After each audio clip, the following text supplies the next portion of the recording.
Mm.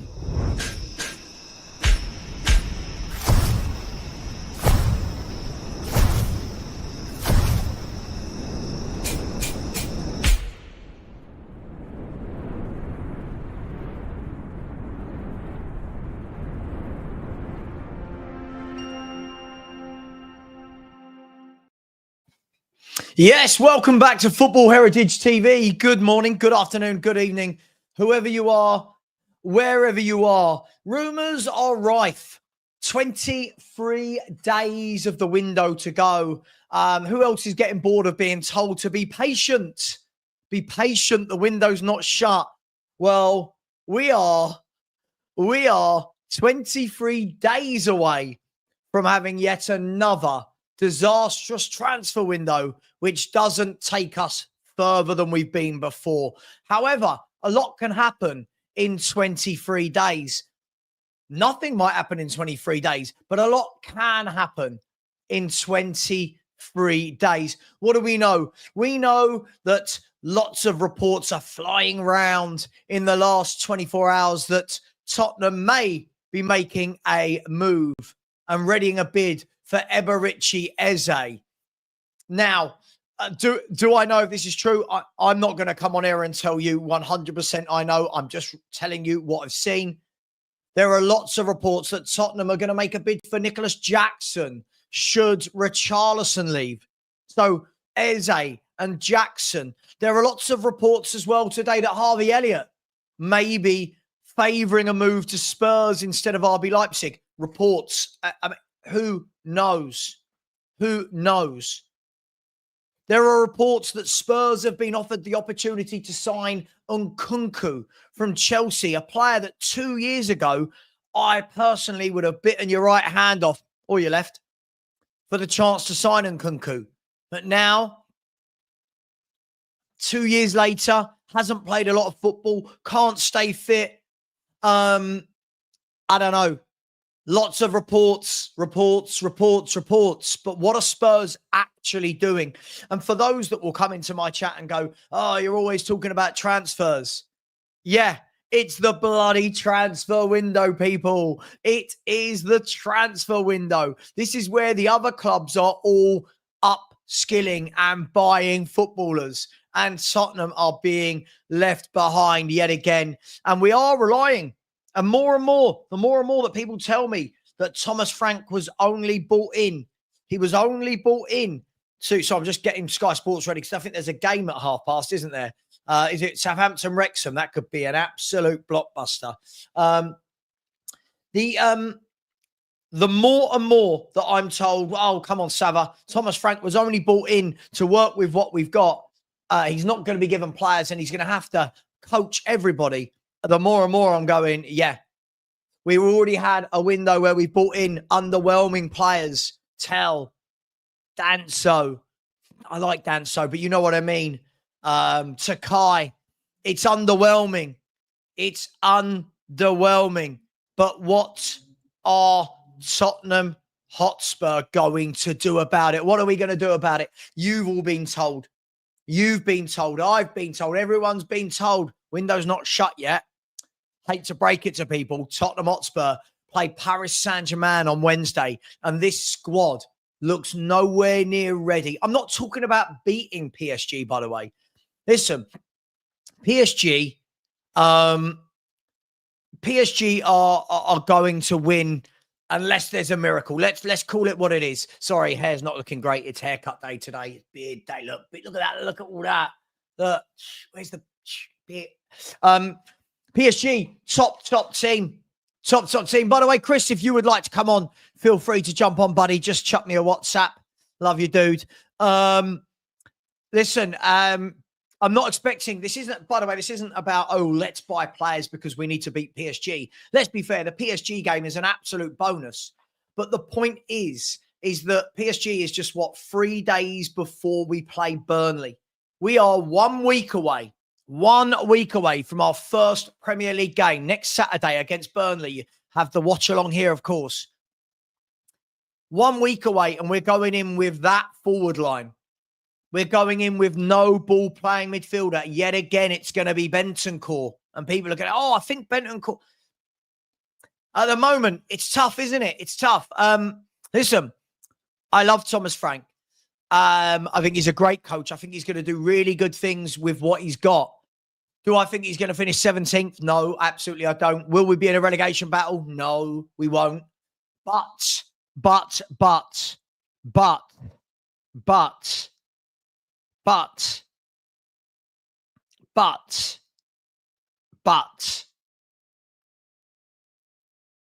are we going to do any better than 5th, 6th, 7th? I mean, I can't see it at the moment. I really can't see. I really can't see it. I hope I'm very wrong. Listen, I love it. What I've got a lot in the last 48 hours. There's a lot of comments going, but you said injuries aren't an excuse. No, injuries are always an excuse. My problem with the previous manager was we finished 17th. If we finish 17th under this manager, I will have problems with this manager as well. We lost 22 games in a calendar year. I will have problems with this manager if he does the same thing. So all these people who think, gotcha, because we lost to Bayern Munich. We lost to Bayern Munich. But hey, it is what it is. It is what it is. Look, we'll talk about it. We'll go through player by player in a minute. We'll just ease ourselves into the show. We'll go through player by player. I mean, Nkunku, Nicolas Jackson. I mean, Chelsea. Let's, as much as we hate Chelsea, how bloody good are they at getting rid of players they don't want? They have got rid of about 13 players this summer they do not want. And yesterday, what did they do? Friendly against Bayer Leverkusen. So what did they do?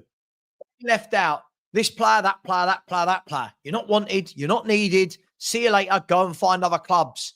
That's what we should be doing. And look who it is. Look who it is. It is the man, the myth, the legend. This is the guy that brings you breaking news before anybody else in the world. This is the guy that has promised us Leao and Rodrigo. He's promised us all sorts, and he's here to explain why it's not happening. Here he is. Listen. Fabrizio Butler. No, not Fabrizio Butler. You can call me Shawnee Romano. Shawnee Romano. Has a nicer ring to it. Just before we get into it, have you seen that thing going around today about Romano? No. I'll send it to you. Romano's made 16 separate posts about Morata going to Como. Some blokes made a video going, bloody hell, Fabrizio. Like, this is clickbaiting at its finest. Good luck to him, bro. Good luck to him. The guy makes about $2,000 every tweet, mate. Good luck to him. Does he? If I could, I would. If I could, I would, mate. Like, he's got himself $2,000 a tweet. Look at the engagement on those tweets, mate. Look at he must make. Someone told me he makes something like $230,000 a month off Twitter. Wow. So he's probably not making $2,000 a tweet. He's probably making like 500 quid a tweet or whatever. But like, it's insane. We'd all do it. We'd all do it if we had the opportunity. Of course we would. And anyone who's sorry, yeah. I don't like how many you send out. Yeah, but I'm making a living over it. I'm making 100%. 100%. And people like you were saying, making a little joke there about my content. Like, it's fair enough. Like, obviously, my titles are. Man, I love it. I know. People message me, Sean. They message me and go, "Your mate Butler," and I'm like, what's he done? Says we're going to get Rodrigo. All right. I didn't say we were going to get Rodrigo, by the way. I'm just saying that there's a story out. I don't make up the stories. I just report what other people make up. That's all I do. You know? I know. For what it's worth, the title might be clickbait. But in my defense, the average watch time is long enough to suggest that the content is click-worthy. So, you know what I mean? Yeah. Like, if everyone's just coming in dislike, leave a comment, and fuck off, that's not the case. So, you know, yeah. Look, come for the clickbait, stay for the click-worthy. I said, what did I get last night? I got last night. Somebody messaged me on YouTube and said, when we get relegated next year, I'm coming to find you, Savva, because it's your fault for getting rid of Ange. Yeah. I was like, what? One, we're not going to get relegated. Two, you're going to come and find me. Three, I didn't sack Ange. I don't have that power. Just hilarious, man. Sean, it's all happening, isn't it? It's all happening. Listen, I want to talk to you. I know you got bits to do and stuff, but I want to talk to you. I just if you have other guests on or whatever, I'll just nice. Turn off the camera. I've just got to do a few bits of online admin. That's all, but no rush, no rush at all. All good, all good. I mean, last night was pretty funny because loads of people sent me this, this screenshot of something that Ali Gold had said, and then loads of people afterwards sent me the video of actually listening to it, and it was like, what they've done is taken one sentence, and when you actually put everything else around it, you realize, oh, maybe a bid for Eze isn't readying. But see, I didn't see or do it. I didn't hear any of that, see any of that. I just saw the tweet, and then that's why my thumbnail this morning says "finally" with a big picture of Eze. See, I asked the question. I leave you to that. I ask questions. It's why your videos get a lot more views than mine. Sometimes the more you know is the less you want to know. Sometimes it's like, ignorance is bliss. Hey, all I saw was the tweet from Ali Gold. That's all I saw. Yeah, like, let's be fair. A video saying Spurs not readying bid isn't going to get as many views. 100%. Look, we have in the last, listen, I'm only saying what I've heard, people. Please don't scream me. Seen this morning, various reports are saying that Harvey Elliott, that Spurs are trying to hijack that and not let him go to RB Leipzig, which I think makes sense. You've got Nkunku. Now, I remember, Sean, me and you were right on this one. Me and you 2 years ago, right? 2 years ago, I remember on a WhatsApp exchange having a heated debate about Chelsea getting Nkunku. And I was going, top player. He's amazing. 2 years later, apparently he's been offered to us, Nicolas Jackson. Chelsea, listen, I love Chelsea's absolute chest to say, we want 80 million for Jackson. I fair play to them. Well, let's chew that over. Let's chew that over. Yeah, right? Yeah, we will. And then the one after that, the last one is Eze, is that Ali Gold has said that people he knows at Palace are saying that they're expecting a bid from Tottenham, but we'll go into that. Let's start with. Can we start with Harvey Elliott? I've seen reports this morning that Spurs might hijack this RB Leipzig move. Obviously, RB Leipzig now, the director of football or whoever it is for the RB group is Klopp, who obviously bought Elliott into Liverpool, I believe, and yada yada yada. So for me, it's a no-brainer, Sean. For me, I think Harvey Elliott ticks all the boxes for a lot of different things. Where are you with Harvey Elliott? Not as convinced as you are, okay. But as I said in my video earlier, I don't know why. Like, I think I know why, but I think I'm also probably subject to a little bit of internal bias that I have around sexy names and things. Like, I think if his name was like Harvey Elliottini or whatever, and he played for Napoli, I think I'd be sitting there saying, like, bring him in. Just like, for what I won't give this, actually, I'll give it, but it's like not quite relevant, really. Like, Scott McTominay, most people thought when he was at United, he was a bang average player. I never did. I always thought he was actually very valuable. Like, late on, he picks up goals from the midfield and stuff. Sort of thing that adds those GAs from a deeper position. But if you didn't know of him at Man United and you just watched him last season at Napoli, most people would be saying, "Go and get that guy Scott McTominay back into England." Right? He counts as a homegrown. You look at what he did at Napoli. But most people thought of his time at Manchester United with a lower degree of value. And so maybe, horses for courses, get out of the goldfish bowl, whatever is the rationale. But like with Harvey Elliott, there's just something about me. I appreciate the player. I think he's a really good player. I think he's got a bit of that bite and that nastiness. Not quite Morgan Gibbs-White, but not dissimilar. He's versatile, can play off the right, can play on the 10, can definitely play on the 8.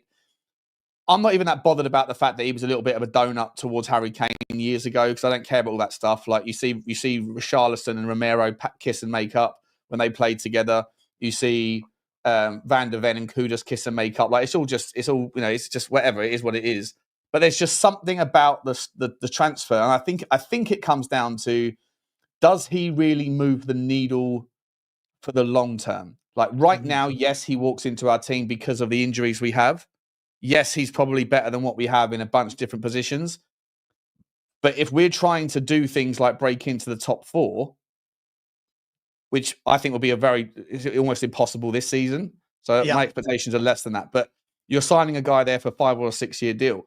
Unless you see his ability to improve significantly within that player, unless you see that he's already good, but he can become extraordinary, then I'm not sure if he's a needle mover that's worth committing to 4 or 5 or 6 years for, given also that Tottenham don't do very well selling players. So my question is, does he get into any of the teams that we're trying to be like?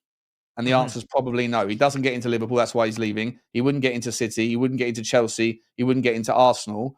Therefore, unless we're acknowledging where we are in the pecking order, and then that's fine. But if we're trying to achieve what every negative leaning or frustrated fan is leaning into, which is Daniel Levy's assertion that he wants to have the ambition to win the Premier League, if we're leaning into that, then we shouldn't also be on board with signing Harvey Elliott unless it's on a loan deal with a decent fee and an option, because by next summer, hopefully we'll be in a better position. Some of the injuries will be over and done with, and we can go again. I just don't think he moves the needle in the long term quite enough for me. So I'll tell you where I'm at with it, and we're going to have to disagree on this one, which is okay, by the way, everyone. It's okay on YouTube to disagree. It's okay. I think he's done his apprenticeship, so to speak. I think he's got his experience, and I think he's at the age where I think he's waiting to burst. I think he's waiting to go and be a main man somewhere. I know a lot of people say to me, "Oh, well, he can't get in the Liverpool team," and I'm like, "Well, yeah, he has got people in front of him like Szoboszlai, now Florian Wirtz." I just think we need 3 or 4 of that ilk, 3 or 4 tricky players, good on the ball. He's got brilliant ball carrying, brilliant progressive passing. Listen, by the way, I'm not saying when I say about these players, and I'm not saying you've said this, people always go, "Oh, what you'd want him over him?" No. I want 3 or 4 of them, right? Like, I don't want Elliott and we go done. I want Elliott. I want Eze. Do you know what I mean? I want options. I want Elliott, Eze, Grealish. I want us to be able to go, right, this game we need someone who can hold the ball like Grealish. This game we need a flying winger for Fana, whatever it may be. I just feel like he's got, I like what you said there about the little bit of nasty. He has got that, and I like that because I think we're too nice. I think when I watch us play, I think Odegaard looks nice. Tell looks nice. Even Richie's meant to be this hard guy. I think he's a bit nice. Solanke, bit nice. I want a bit of that in the team, which Paulinho will give us. But look, it's an interesting one, right? I mean, at 40 million, homegrown. For me, would you want to sign him on a 5-year deal, or would you take him on a loan? You sign him on a 5-year, would you? Yeah. I think he's going to be a fantastic player. I feel like this will be the guy, if he does go to Leipzig, in 2 years, we'll get a move to a big club. I feel like this is the guy in 2 years that moves to Chelsea. This is the guy in 2 years that moves to United. I feel like, But isn't that the same narrative around people like Matisse Tell and that might become brilliant? But I think he's already levels above these guys. Matisse Tell's 19. When Harvey Elliott was 19, he wasn't the same player he is at 22. So if you're saying that we'll wait 2 years till he's 24, I'm not saying wait 2 years. I think right now, I think he's going to go somewhere and be the main man. I think he's going to go somewhere right now and be the main man for me. But he's not going to go to a top 4 team right now, is he? No, but how many of the players that go to the top 4 can we attract? That was part of my argument, right? If we're acknowledging where we are in the pecking order, then that's fine if we're taking that stance. But then at the same time, then we shouldn't be leaning into Daniel Levy and saying, "You promised us title-winning ambitions." So you can't, it's the cake and eat it argument. Like, either he needs to, like, Daniel Levy shouldn't have said it, which I think he was a donut for saying it, but at the same time, people have been begging to hear some sort of ambition from him. I still find it odd that he might have said it, because I think he's a little bit like he misreads the room. But to have Vinay Venkatesham's very first visible act as CEO to co-sign that sort of thing at the start of a window was like, surely someone somewhere must have gone like, okay, we're going to back this up then or not? And then you double down on that with the letting go of like 10 youth team players, at least 2 or 3 of which people last season were making the argument, give them minutes. And so if they're doing all of those things, then you have to believe that there's money, or it's just one big giant like rug pull and, pulling the wool over our eyes, which I know a lot of people would want to believe. But in either way, to me, the argument for Harvey Elliott, if it's he's going to go somewhere and be the main man, and in 2 years' time he'll attract a top 4 club, then the acknowledgement is that he's not there yet, and therefore, if we want him at Tottenham, we have to acknowledge where we are in the pecking order. No, sure, I acknowledge, but the thing is with me is, I think it's very different when I talk with you versus when maybe Lubo or Stel talk with you, to use our Spurs 5 companions before anyone thinks I'm slagging them off. Companions, that sounds weird. You can tell I've been to the vets this morning. Little Stanley's got an ear infection, and did he cry when they put some stuff in his? Oh my God, it was heartbreaking. Anyway, he's a massive wimp. Look, the way I look at it is this: is when I see these interviews talking about leagues and Champions Leagues, I'm not one of these that jumps on immediately and goes, oh, come on, win it. 25-26 season, you told us we're winning the league and the chat. I'm not one of them, Sean. What I think we need to get back to, and I've said this loads of times, I think we almost need to get back to what Poch did. And I don't want to harp on about previous managers, but Poch managed to put a team together without buying superstars, but all the components were right.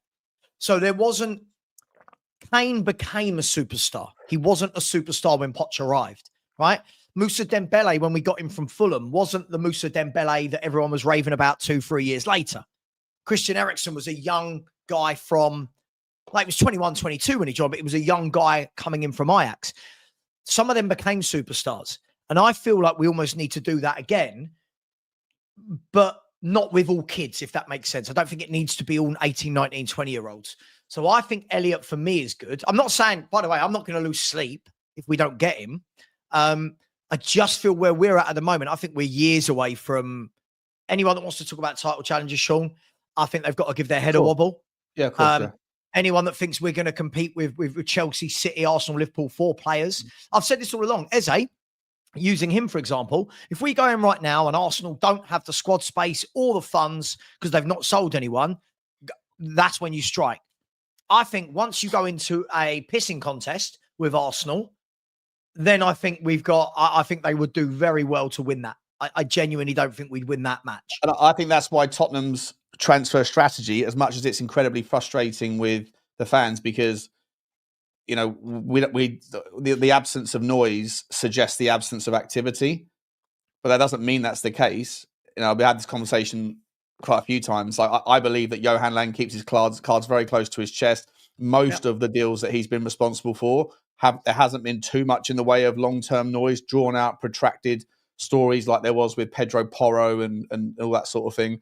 Or the Newcastle one where they just, everyone knows their business. And then as soon as they get close, someone bigger picks up the phone and says, forget them, come to us. You know, and it's happened like, it's going to happen. The next one's Kolo Muani. The next one's Kolo Muani, right? Newcastle are interested. Newcastle are desperate. Newcastle are open talks. He's going to go to Juve. He's going to go to Juve. So, I mean, if I'm wrong about that, I'm wrong about that. But like, it's embarrassing right now for Newcastle, and they've gone about their business a different way, the polar opposite to how Tottenham are doing theirs. But I think that it kind of, as much as it's frustrating to not hear too much, I think that had Tottenham gone, obviously we failed with Gibbs White in the end anyway because of Marinakis, but had that noise been like out there in the press, and had it been more convivial with the owner, we could have got in there and got that one done before anybody else knew it was even happening. Whereas if we were like going via the press method, Tottenham are interested, Tottenham are thinking about it, Tottenham are in discussion, all that stuff. You know, it might have got to an advanced stage, and then Manchester City picked up the phone and said, "Okay, we'll just do it. Come to us instead." And so, are we saying the best form of scouting? The best form of scouting for these bigger teams is to allow the mid-sized teams to scout, go for the players, and then. But this is what I was trying to say the other week. This is what Chelsea are brilliant at. Chelsea are brilliant at this. They are absolutely brilliant at going, right, okay, keep a tab on him. So they've informed the agent that, listen, we like your player. We're not going to move yet, but let us know. Phone call, just so you know, Newcastle have bid. Right, what are we going to do? Are we moving? Are we sticking down? Cool, let's go for that. And it must be incredibly frustrating for the Newcastles, for the Spurs. And that's why I think I've never asked Spurs to go and compete with those clubs for the players they're signing. I think you have to get to a level like we did under Poch. That's when you can go for those players. When you go, look, hang on, look what we've done for 3-4 years. We've been second, third, and fourth for the last 4 years. Champions League every season. Look how good our defense is. We've created a Harry Kane. Look what we've done. Come and join us. I think asking those top level players to come and join us right now, I think there's more questions than there is answers for those top level players. Yeah. And people can say, yeah, but what about Man U? But we know Man U are this global brand. everyone's wearing Man United shirts growing up all around the world, in Europe and in Africa and in Asia. How many more years of Manchester United's underperformance before that glimmer rubs off? Do you know what? We've been asking that question since Fergie left, right? But I hear you. I hear you. It can't be many. Surely, if they finish bottom half of the table again this year and they don't win any cups, if Amorim gets sacked next season or this season and they bring in somebody else, by the way, I'd be surprised if there's not been some sort of investment into Manchester United, either from Sir Jim Ratcliffe or a monster sponsor, similar to what people are thinking about Tottenham, that's just not yet been disclosed because they don't want to give the game away. It doesn't make sense that Sir Jim Ratcliffe said that the lights were getting switched off in November, that they couldn't afford to pay. They were double dipping tea bags, and that they were taking ketchups and HP sauces out of the canteen. That they sacked 400 staff. That they took away the Christmas bonuses of the stewards. That they couldn't afford to send the staff to Bilbao. All of that stuff in some giant cost cutting exercise just to drop 200 million quid on 3 players. One of whom, I know we're going to come to that, but we're talking about Nicolas Jackson being overvalued at 80 million quid. Yeah. You have to look at the comparable. If Benjamin Sesko, Jackson scored 14 goals, non-pen goals last year, or 13 non-pen goals last year in the Prem. Sesko scored 8. They're only 2 years. He's only 2 years older. One of them was 24, one of them was 22. It's not a huge difference. And you could make the argument that if Sesko is valued at that, then Chelsea could say, well, if he is, then so is Nicolas Jackson. But I don't think either of them are. I think both of them are overvalued by about 20 million. Don't you think with the by the way, we're talking about overvaluing. I feel like everyone's undervaluing my channel right now. There's 925 people in here, Sean, and 130 likes. Like we're nearly at a 1 in 9 for likes. Yeah. Jesus Christ, people. I almost hope Spurs go and buy Nicolas Jackson and Nkunku right now for this. Come on, can we please smash that? We should be on 400, 500 likes. Please subscribe to Sean if you haven't already. I'm sure you have. My link is pinned as we are nearly at 21,000 already. So thank you very much for all those people. Nearly 1,000 subs in 2 weeks. So thank you very much. Really appreciate you. Before we kick on, just really quickly, big up to Emma Morton, who said, morning, Sav. I hope you're well. I am well. I hope you are well. Up there on Teesside, I think you said. I try and remember where everyone lives, which is a really weird game to play myself. Big up to you, Emma. I hope you're having a nice day. Hope the weather's good for you, as it is for me down here in London at the moment. Thank you. Donna Cullen inside the place said, Mr. Butler, do you remember unspeakable things you wanted? I mean, do you want to disclose what those unspeakable things were, Sean, or should we just move on? I think it was an Eberechi Eze signing, maybe, or something like that. That's all I ever wanted from you, Donna. In fact, Donna, have you seen that? I think I put it in the Twitter thing, mate. Did you see that someone took a screenshot having texted Donna Cullen saying she reassures people. I can assure you that the Tottenham board are doing everything they can. By the way, you did know I stepped down 2 months ago. I've been sent that. You know what it's like? You know when you get sent something so many times? It's just, it was good to watch. By the way, big up as well to Blaine. Always very generous. Big up, Blainsky. I always see you being generous to me and Sean. I'm sure you're very generous everywhere, but thank you very much, dude. Said, morning, lads. Seen a very harrowing stat last night. The only time in the last 2 decades a club had a lower than 42% wage turnover was either us or a relegated club. It's embarrassing. Now, just to put some meat on the bones of this, Sean, Connor, Mr. Levynomics, he messaged me last night and sent me this exact thing. Yeah, listen, I've seen it. Correlation, though, right? Causation and correlation, because when Tottenham finished 4th, 5th, 6th, 7th, 8th, all those years, we also had a low turnover ratio. Everybody below us in the pecking order had a higher ratio as well. But that doesn't suit the narrative, and agendas have to agenda, Blaine. Agendas have to agenda, So I'll tell you what, guys, for anyone thinking, right, that like our shows are put on for the Spurs 5, you should see the group that we keep promising is just going to be for admin, no football talk.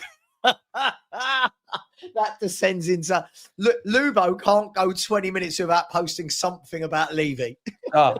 Sean bites. Stel's always posting about Frank and I bite.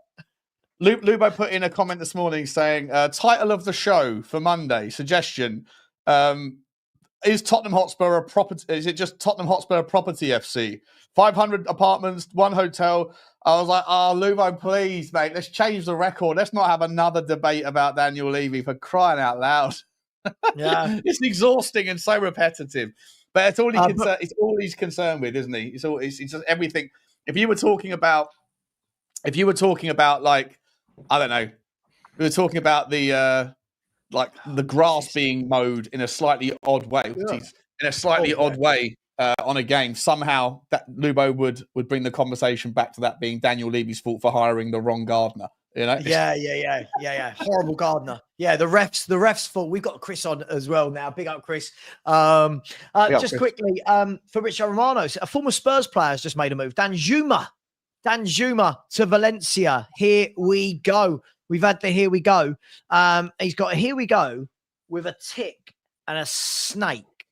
I've no idea what that means. I don't know if his celebration was that, wasn't it? His celebration used to be the snake. Ah, there we go. I was like, what's Dan Zuma done? What? That's a way to mug him off. He had a crack at Romano's wife at the Football Content Awards or something. and the other news today is that Nottingham Forest are set to bid for Leif Davis of Ipswich. I think it's not a bad footballer, Leif Davis, but hey, it is what it is. So thank you very much, Blaine. Really appreciate you. Welcome, Chris. Before we move on, guys, just worth saying that honestly, what I've seen over the last 48 hours, you would think Spurs have been relegated. Honestly, I'm pretty sure Spurs got demoted to the Championship in the last 48 hours from the comments I'm seeing as to one defeat. God, it's a little bit, Chris. It's just a little bit crazy, isn't it? Before we move on to other transfer targets, just a little bit over the top, or do you get it? I mean, I get it from the point of view of this is what the internet does, right? This is the internet age, and I know me and you are of a similar age, Savva. I'm gonna, Sean, hopefully not offend you too much and suggest that you're probably not a million miles away. He's with us, the old bastard. Don't worry, he's with us. Probably not quite as old as me, but never mind. So you've seen how it's changed over the years, right? We never used to do this, but you don't put the genie back in the bottle, and it probably will only ever get worse from this point onwards. So yeah, I understand it, but it's all a little ridiculous. I'm not really sure most people who react like that, is that a genuinely held belief? Or is that just a little bit of interaction farming on the internet? You know what I mean? Because it draws people in and it creates a debate. And they like, a lot of people like coming on your channel and yours, Sean, right? And they like their comments read out, and you're probably going to read them out if they're a little bit extreme. And I think that's what we see. Sure. You know, the sensible people, I don't think, lose their head too much, but it is a bit crazy. But yeah, by the way, lots of people have put about this guy, and apparently he's leaving Wolves. I'll be honest, for me, I don't mind him as a footballer, but I do think that if I'm going to buy a player from Wolves, I want them to have pulled up trees. Do you know what I mean? I want them to have done what Cunha's done, if I'm honest. For me, I think he's at the right level, and I just don't think the Spurs. But let's talk about a player that is being linked with us, Sean, and then we'll go to Chris afterwards. Romano said yesterday, and this has been touted about for about a week now, if Spurs manage to get rid of Richarlison, and there's the elephant in the room, that Nicolas Jackson could be a possibility. Now, this is a guy that they're talking about £80 million, Sean, for Nicolas Jackson, who Chelsea have gone and bought Delap and Pedro in front of him. What do you make of these links and the price, and is he better than what we've got? Would you buy him? All of that stuff. First of all, if Chelsea managed to get £80 million, that is the same money that they spent on Delap and João Pedro. Right, so they get rid of one bang average player and they bring in one, I think, future monster, and another one that's already doing bits in João Pedro. Yeah, it's quite incredible that nobody else was fighting for Chelsea for Liam Delap at that price point. It's bonkers to me.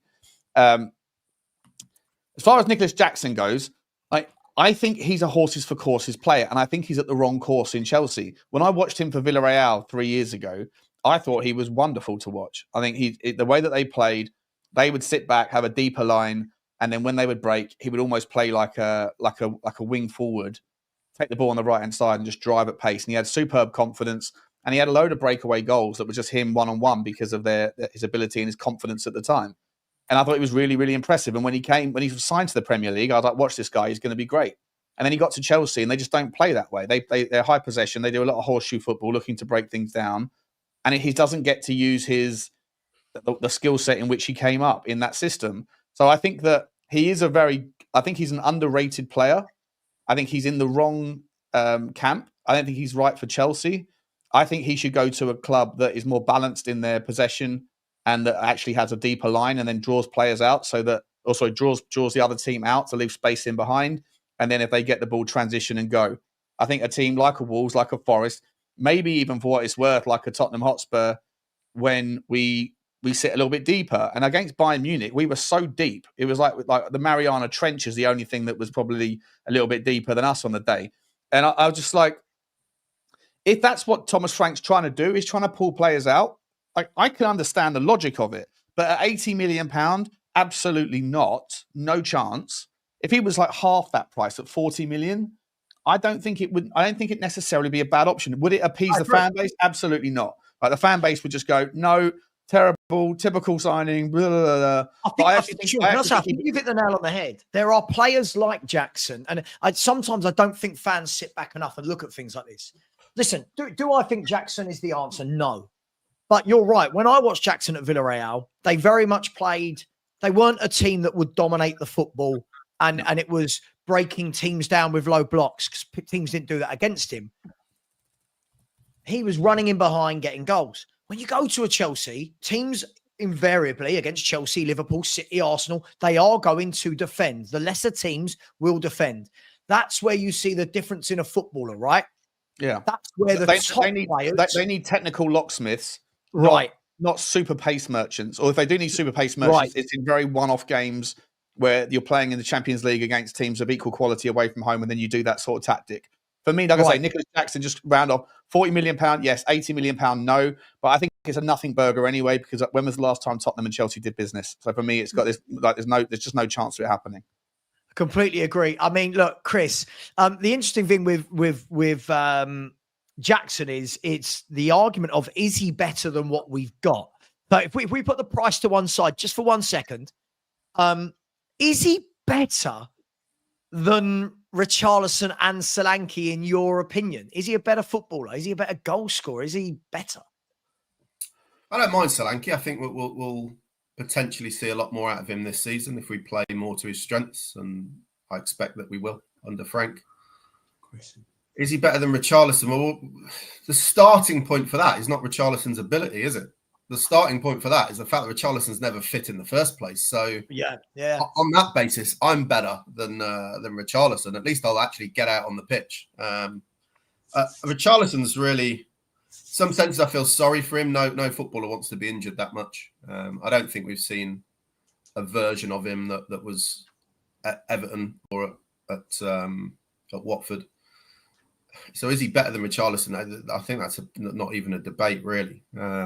But just going back to what you guys were talking about before I joined, I think it's pretty, like Sean was saying about the players, like would they get in the teams that we want to challenge, right? But we're so far away from that we need to be worrying about, would they get into a Villa or would they get in? I mean, even that, right. Initially, we need to worry about, would they get in at Bournemouth and Brighton? There's no real, I don't think there's any real prospect that we're going to be signing players that would get into those top teams, right? So sure. We need to build. We'll talk about him properly later, Chris, but I mean, arguably the only one that we're linked with that would be an Eze, right? Other than that, I've not seen us linked with any player properly that you go, oh, he walks into City, Arsenal, Chelsea. Yeah, no, I don't disagree. To be honest, I thought you both made fair points, Savva, which is we're not trying to compare to Poch necessarily, but we're trying to use that as a model, right? To say we need to bring in players who probably won't get into those top teams right now, but might develop into players that would 2 or 3 years down the line. But I thought Sean's counter was fairly reasonable, which is kind of like, isn't that what we have been doing for actually quite a while? It's just our talent ID has meant that those players that we've brought in have not then had that progress, right? And then we're lumbered with them potentially on long-term contracts, having not developed, not wanting them at Tottenham, and us then just holding on to them till they run out their contract. And this is a cycle that's been going on certainly since Poch left.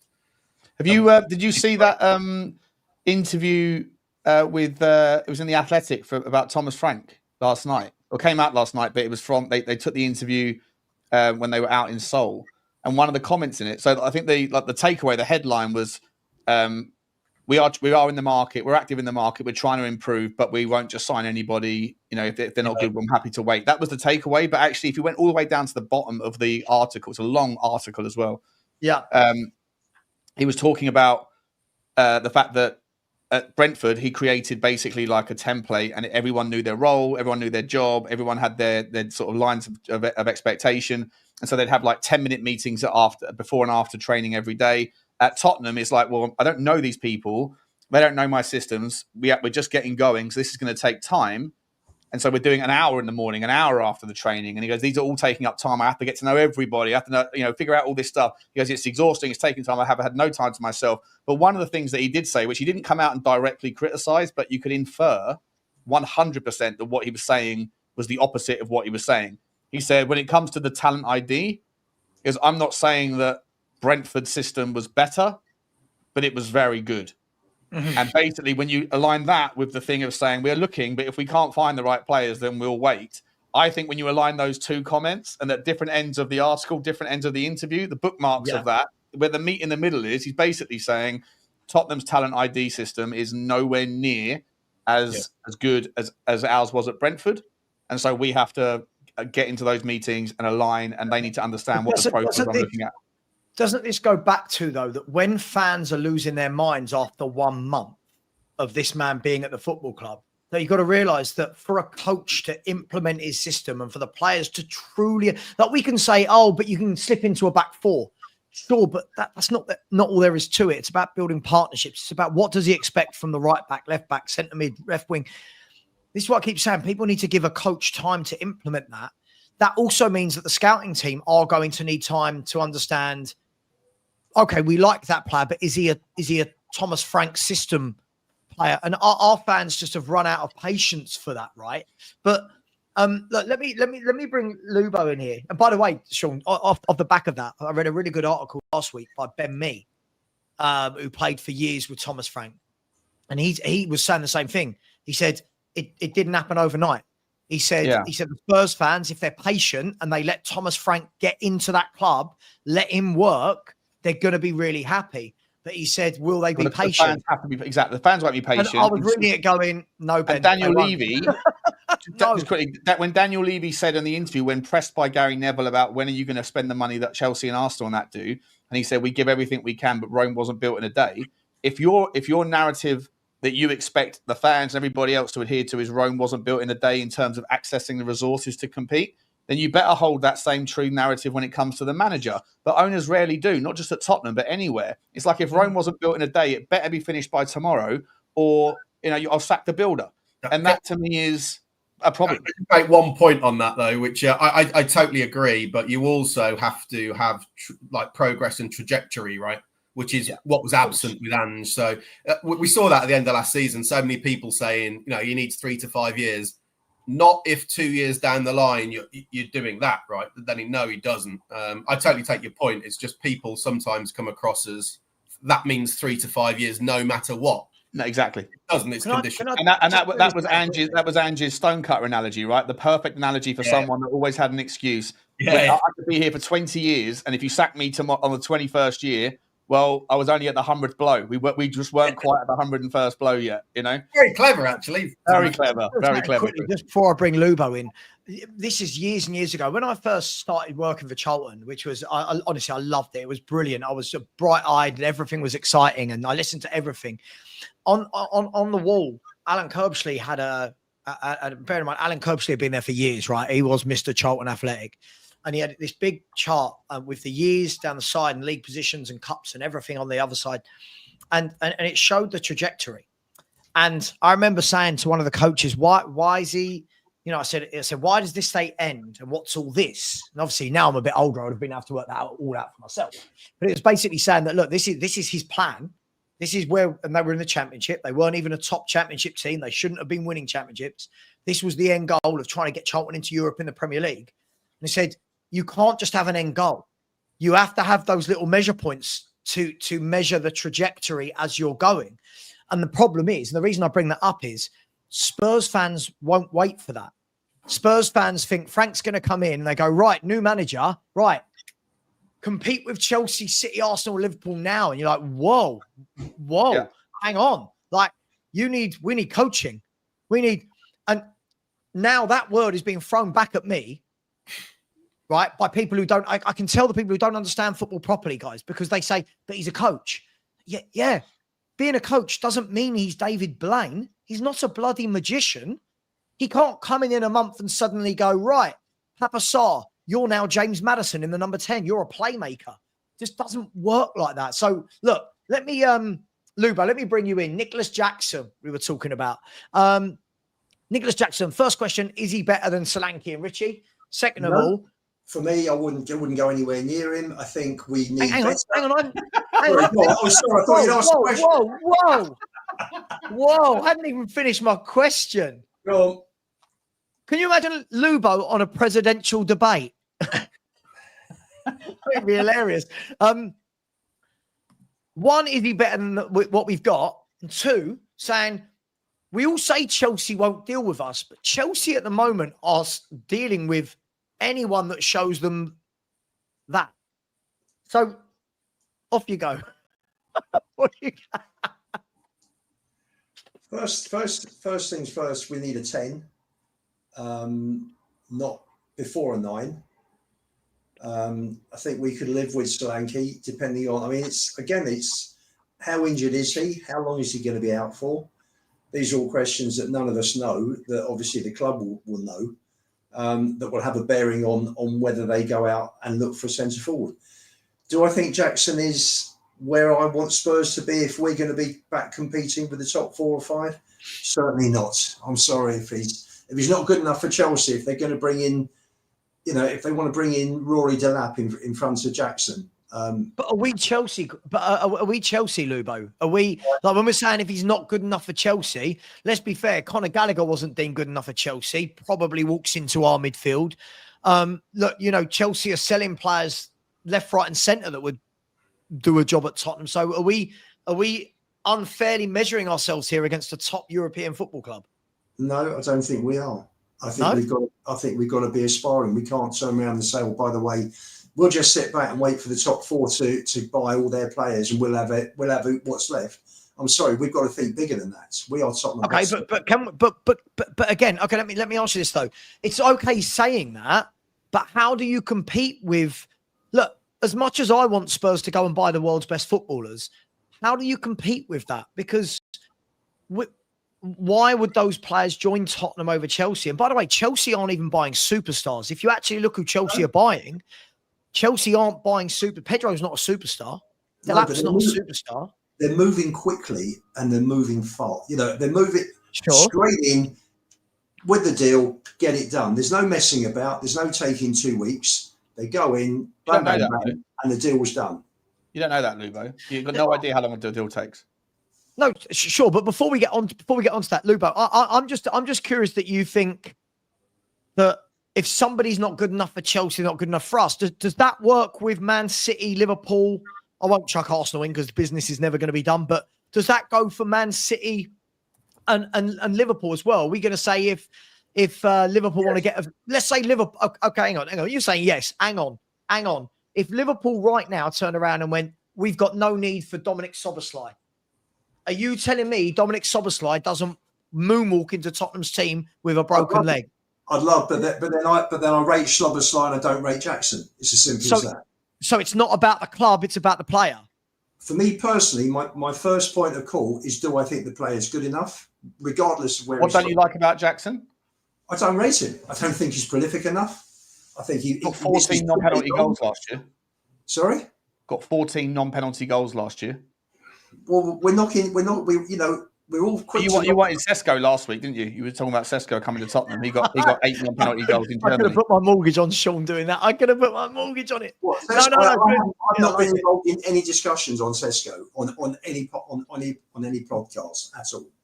I haven't seen him enough to make any comments or any judgments on Sesko. You didn't want so I can't go into my WhatsApp group and find a comment from you about Benjamin Sesko. Probably not. No. Why would I? I've got no idea whether he's good enough or not. I might have made a comment about United's ambition, but can I ask you a question, Lubo? When I don't necessarily disagree about Jackson, but when you say he's not good enough, my question would be good enough for what? I want better. I want our club to be more aspirational. I want our club to be looking at better quality players, Chris. So better than what? Better than what we have, or I don't think there's much between him and Solanke, to be honest. Do you not? So who do you want then, Lubo? I think he's superior You're pushing to Solanke. the answers, saying things like, "I want our club to be better, be aspirational, show some ambition." Who do you want? How does that look like in your mind? He's better than Jackson. Visser, there's one. I think he's different class. I think he's different class to Jackson. Differently. Okay, that's fine. I don't necessarily disagree with that, by the way. I think Visser is a very good player. I think Jackson's a good player in the wrong club, but I think why we let Newcastle steal a march on us with Visser? I mean, what I don't understand, one thing I don't understand, I'm 100% behind Thomas Frank, is why hasn't he gone back to Brentford? Is there an agreement between Spurs and Brentford that, okay, you've had the backroom team, you're not having any players? Well, we don't know, do we? I just find it strange that he's not gone back, because he brought. But is it necessarily his choice though? Is it necessary? So we don't know that he's turned around and said, "I want Wissa," and we don't know that Vinay Levy, whoever's in charge, Newcastle are more advanced, right? Sure, but we don't know that Tottenham have turned around and gone, okay, well, look, we're not going to spend 40, 50 million on a 28-year-old who's nearly 29. By the way, hypothetical. I don't know. I'm just chucking it out there. We don't know. Also, the other ones you're saying he could have gone back for, there's no way Daniel Levy's going to buy Norgard at the age of 31. It's just not what we do, right? And then the other one is Mbuemo, who came out and said, I only want Man United. So who is it that we think he should have gone back for? I don't know. One. Again, I don't know if there are any other players that he might like. We talked about Collins, didn't we? We talked about the other centre back as well. We're looking for players, and bearing in mind he built a team that finished 10th last season. We were 17th. I mean, there are definitely players in Brentford's team last season that would walk into our first team. And we didn't get Mbuemo, but Visser would walk into our first team. We might be interested in him though. We might very well be at the time. I think I read a report, Sean, that he's on his way to Newcastle. Newcastle was his first choice. That report was out a month ago, 3 weeks ago. Nothing progressed, is it? No, there's one this morning, I think, that's come out. There's a recent one I saw today that he's on his way, that he's looking for Newcastle. And unfortunately, Newcastle's not a good example, is it? So there's been about 20 reports of players are on their way to Newcastle who have all not ended up at Newcastle. Let's be honest, completely on that one. Sorry, Savva, go ahead. Sorry. I was just going to say, I admire Newcastle on one hand, but I do take Sean's point on the other hand that it's damaging. It can be damaging, right? Yeah, if you're the 10th guy on that list, if you're the 10th person that's been linked, and you get the phone call, hey, Newcastle are interested in you, well, the sales pitch can't exactly sound sincere when you say, hey, we want to build the team around you. You're our number one target. No, you weren't. You said the same thing to the 9 guys prior that rejected you. And by the way, if they rejected you, why would I want to come to you? It's so much airing your dirty laundry in public. It might sound good to the fans who think, oh, look, our club's showing ambition. But ambition, if it all lands as like a lead balloon and nothing changes, nothing happens, then it's all just talk. But ultimately, there is some actual literal and very real collateral damage to being rejected by everybody every week. I think if you're a manager, Sean, and you're 9th choice, then that's the same position, which I think is what happened when Nuno took the job. I think he was something like 9th choice. But Newcastle are getting allegedly rejected, or this again, it's all speculation, it's all paper talk, isn't it? Are they making offers, or are the press speculating that Newcastle are going to move in, or they're interested in this one? No, Newcastle are offering. Newcastle are offering. Like they're literally the polar opposite of Tottenham Hotspur. Yeah, they are in plain sight. They are serial killing in plain sight, right? They are going after everyone. As I said, I rate it, but also it can be damaging. It can be embarrassing. However, if Newcastle United in the next 2 weeks go and bring in Samu from Porto and Wissa, I don't think it matters what's happened the rest of the summer. However, if they end up at the end of the summer and they've not got any of these players over the line, then it looks like a bit of a PR shit show for Newcastle United. And it just goes to show, for all those people that always said, oh, you watch Newcastle now, they got money. Said all along, there is a food chain in football. There is a food chain. So all these people that just say chuck money at it, Newcastle have shown this window, you can chuck as much money as you want. When you're up against Liverpool, if you're Johan Visser, Chelsea. If you're Johan Visser right now, and you've walked away from your training camp because you've been unsettled by the rumours, you don't particularly want to be around Brentford because the new project, the whole new manager, everything, there's so much change. And you've had talks with Newcastle, and Newcastle have shown an interest, and it looks like you're good to go. And Tottenham are also showing interest, but nothing's progressed right now. In the meanwhile, whilst you're waiting for, first of all, your club to find a replacement, and secondly, for someone to come in and firm up the offer, if you're Johan Visser, do you really want to go to Newcastle knowing that if they managed to get Sesko over the line, then they would have phoned you up and said, sorry, we're no longer interested? Like, to me, I don't want to be somewhere where I'm plan D or plan F, and they're just going to come back to me when everyone else that's better, more desirable, and a bit more glamorous. Sure, isn't the flip to that even if he's plan F at Newcastle, it's still a massive step up for Wissa from Brentford? Yeah, but as an ego, do you want to be do you want the red carpet rolled out, or do you want to be the guy that's like, oh, sorry, we failed everywhere else, come and then you'll do? If they'd have bought Sesko and Visser, sometimes a player's that good that you need to bring two in to replace him. And if Visser goes, then why wouldn't Newcastle be wrong to bring in two strikers? How good, they're also trying to sign Kolo Muani. They also tried to sign, I mean, God knows how many other players, and it's the same at the other end of the pitch as well. Mark Gay turned them down, James Trafford turned them down. There's I don't know, maybe I'm exaggerating when I say 20, but there's at least like 5 or 6 different forwards that have all been linked heavily, got to the point of Romano talking about them, and got to the point of Ornstein talking about them, and then they've ended up going elsewhere. And so if I'm Visser and I'm waiting around for the phone to pick up, like I'm a footballer, I'm a Premier League footballer, I've probably got an ego, I've got big ambitions for myself. Do I really want to go somewhere that's only going to take me if everyone else doesn't want them? Yeah, I don't think I would. That would play in my mind a little bit. Can I ask you all a question? Right now, right? I'm talking about the 9th of August. Right? Newcastle are in talks with Wissa. We know they're in talks with Wissa.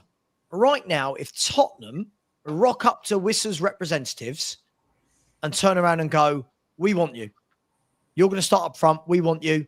You know Thomas Frank. He bought you. He's coached you. He's developed you into getting this move. Right? Where are you going to go? I'm asking you guys. If you're Wissa, where are you going? Are you going Tottenham or are you going Newcastle?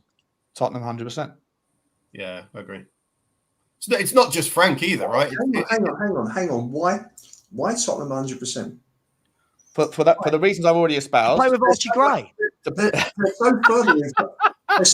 so much in front of us at the moment in terms of the team. They've got great support. They've got a great manager. They're in the Champions League. They've got a really good squad. Why would you I don't know if the man's got children.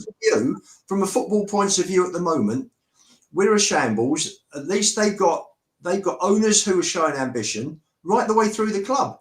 Sorry, for me, I was they're showing ambition by disrespecting they're showing ambition by disrespecting my willingness to join you by saying we'll come back to you when we're done with it. We're done failing everywhere else. Tottenham Hotspur are Europa League champions. If he's got children, they're probably settled in school in London. He won't have to leave. There's loads of other factors that come to it. Being in London versus being in Newcastle is a factor. There's loads of things that come into it. And yes, you could make an argument that Newcastle versus Tottenham is a very, very close call. and maybe even Newcastle edge it in the kind of preparation for a project, I'll shake it. I'll meet you in the middle on that one. But there's so much more that comes involved in the conversation.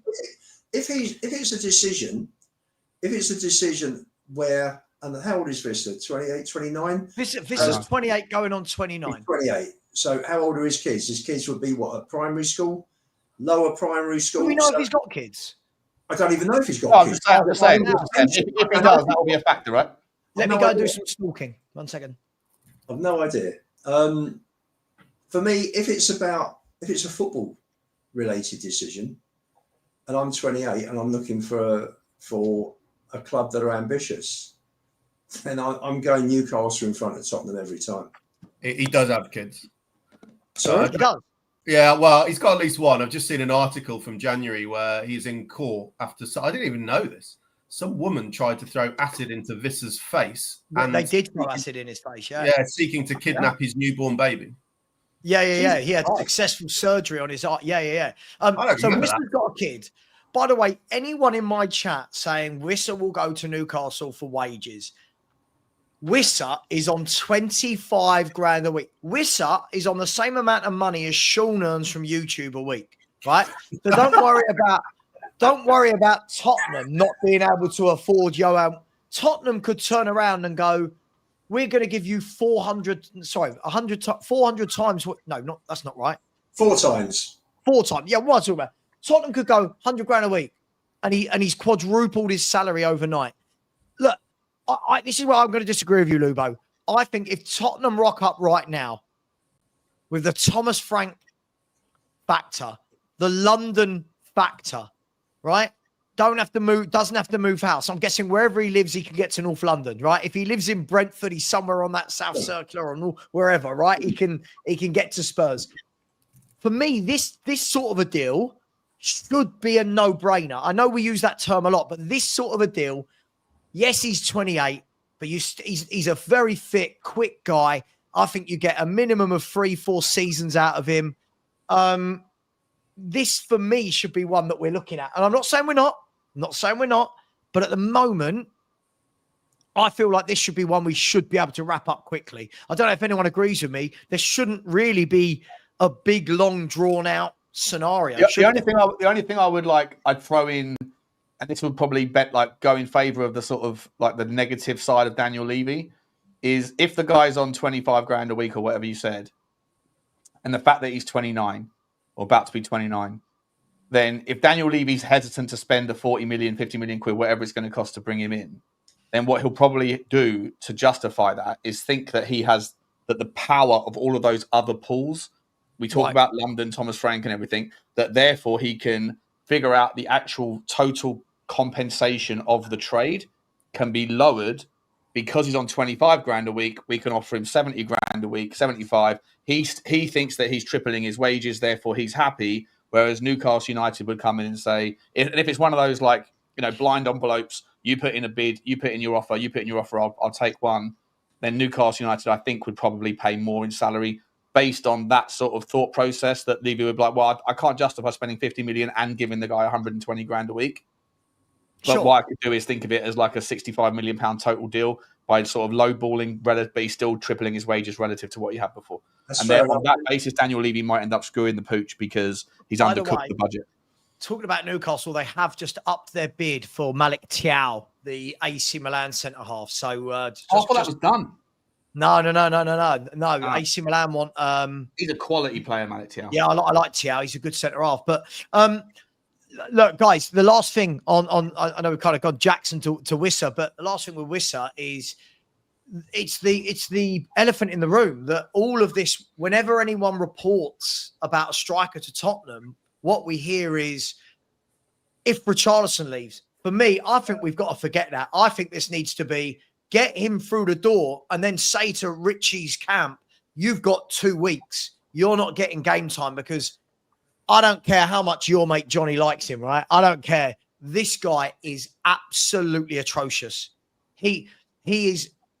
I'm embarrassed when I see this guy playing football on the football pitch. Maybe I'm going in deep, but I've always felt like that. Yeah, I think it's terrible. I think it's horrendous. I think he's absolutely atrocious. Lubo likes him. Lubo likes him, don't you, Lubo? He scores goals. He's all-round player.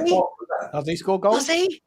He had one period 2 years ago when he scored 10 goals in 10 games or whatever it was. Listen, what do I do? Listen, he's you could see his all-round play. His all-round play in Munich was just dreadful, wasn't it? You know, ball was played to him. He couldn't control it.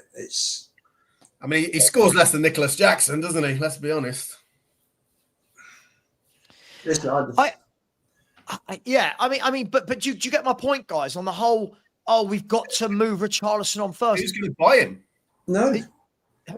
But do you know what, Sav? Why he's not the answer? But why wouldn't we have 3 strikers? Liverpool last year had 5. Well, hang on. Well, not out-and-out strikers, they didn't. Okay, forwards. You could argue forwards. Call them forwards. Let's call them forwards. But yeah, we've got forwards, Lubo. We've got plenty of forwards. It's just the calibre of those forwards, isn't it?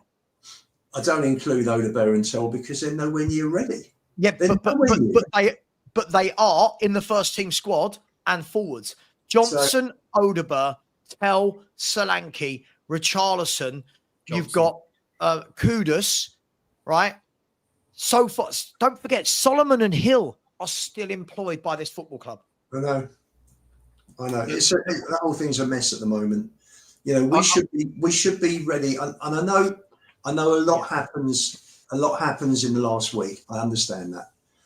But the idea is of transfer windows that start in July is that the guys who are recruiting are doing their work. They're doing their background checks, etc. They're scouting the whole season, all the year round. They're working all the year round. They don't just work for twice a year. These guys are working all the year round, and they should know which players are going to be suitable. And when Spurs were talking to someone like Thomas Frank, I'm sure, I would think they were probably talking to Frank April, May. Frank would have said, would have said to him, who are the players, if this works out and you come and manage our club, who are the players you'd be looking for? I've no doubt that there'll be that information given to the recruitment team that Lang is in charge of. So they have plenty of time to get these players in place. You know, obviously you've got several players. You've got your option A, option B, option C, I'm sure, in every single position that they're looking for, and maybe more. So I don't understand why we are 4 days off, for me, what is the start of the season. It may just be the European Super Cup, but this is the first Super Cup we have ever been involved in. Ever. Take that, Lubo. We're 7 days away from the season. Off the league season. Why aren't we prepared? Why haven't we got the 7 days away? Why haven't we got players in? Give you one theory, Lubo, which you might like this one. I wonder if, just doing a quick bit of maths, we sign a top player on the 1st of July, 200 grand a week, say, is our top earner. The difference in wages alone then by the end of August is 9 weeks of 1.8 million pounds of wages. And I could well see hesitancy around that.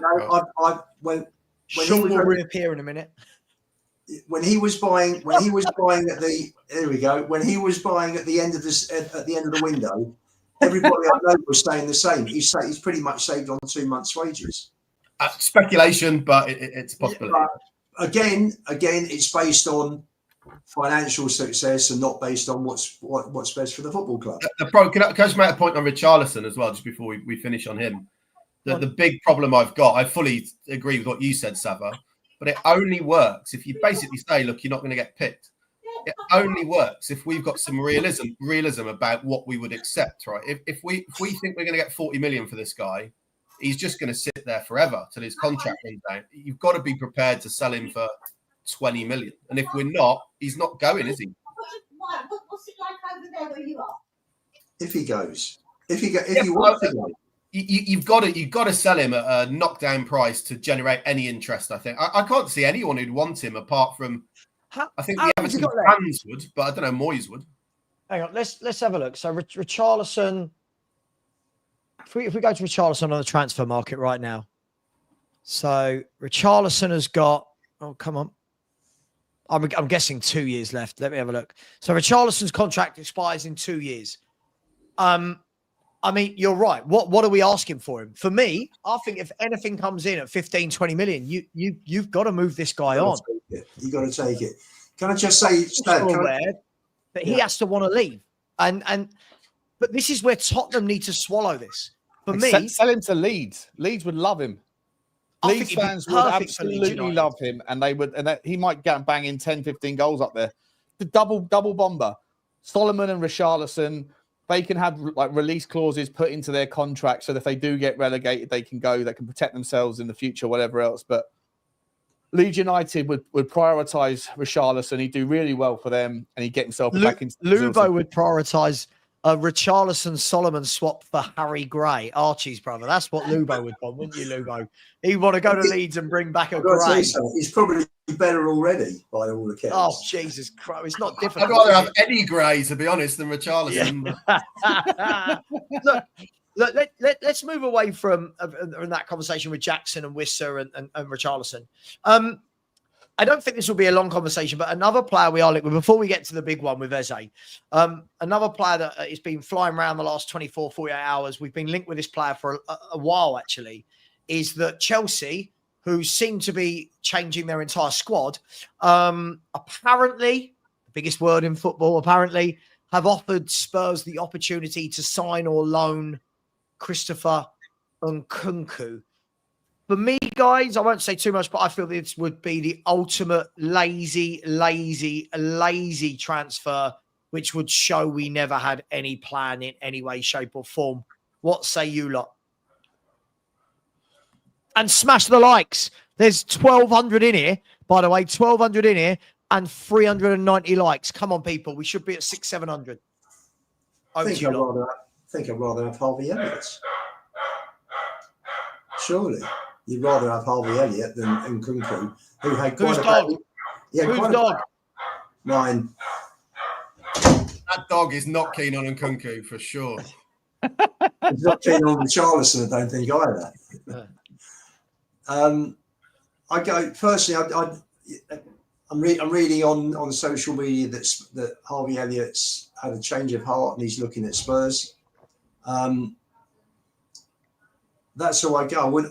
Nkunku had quite a bad injury, didn't he? Chelsea when he joined, and he was a good player for. Was it Leipzig? I think he was at Leipzig, PSG. Yeah, I thought it was quality before they signed him. But 2 years, a lot happens in 2 years, right? Yeah. A lot happens in 2 years, and it would be another spectacular hit and hope, wouldn't it? At this stage, we'd be buying a player that's in no form at all for 2 years, injury prone.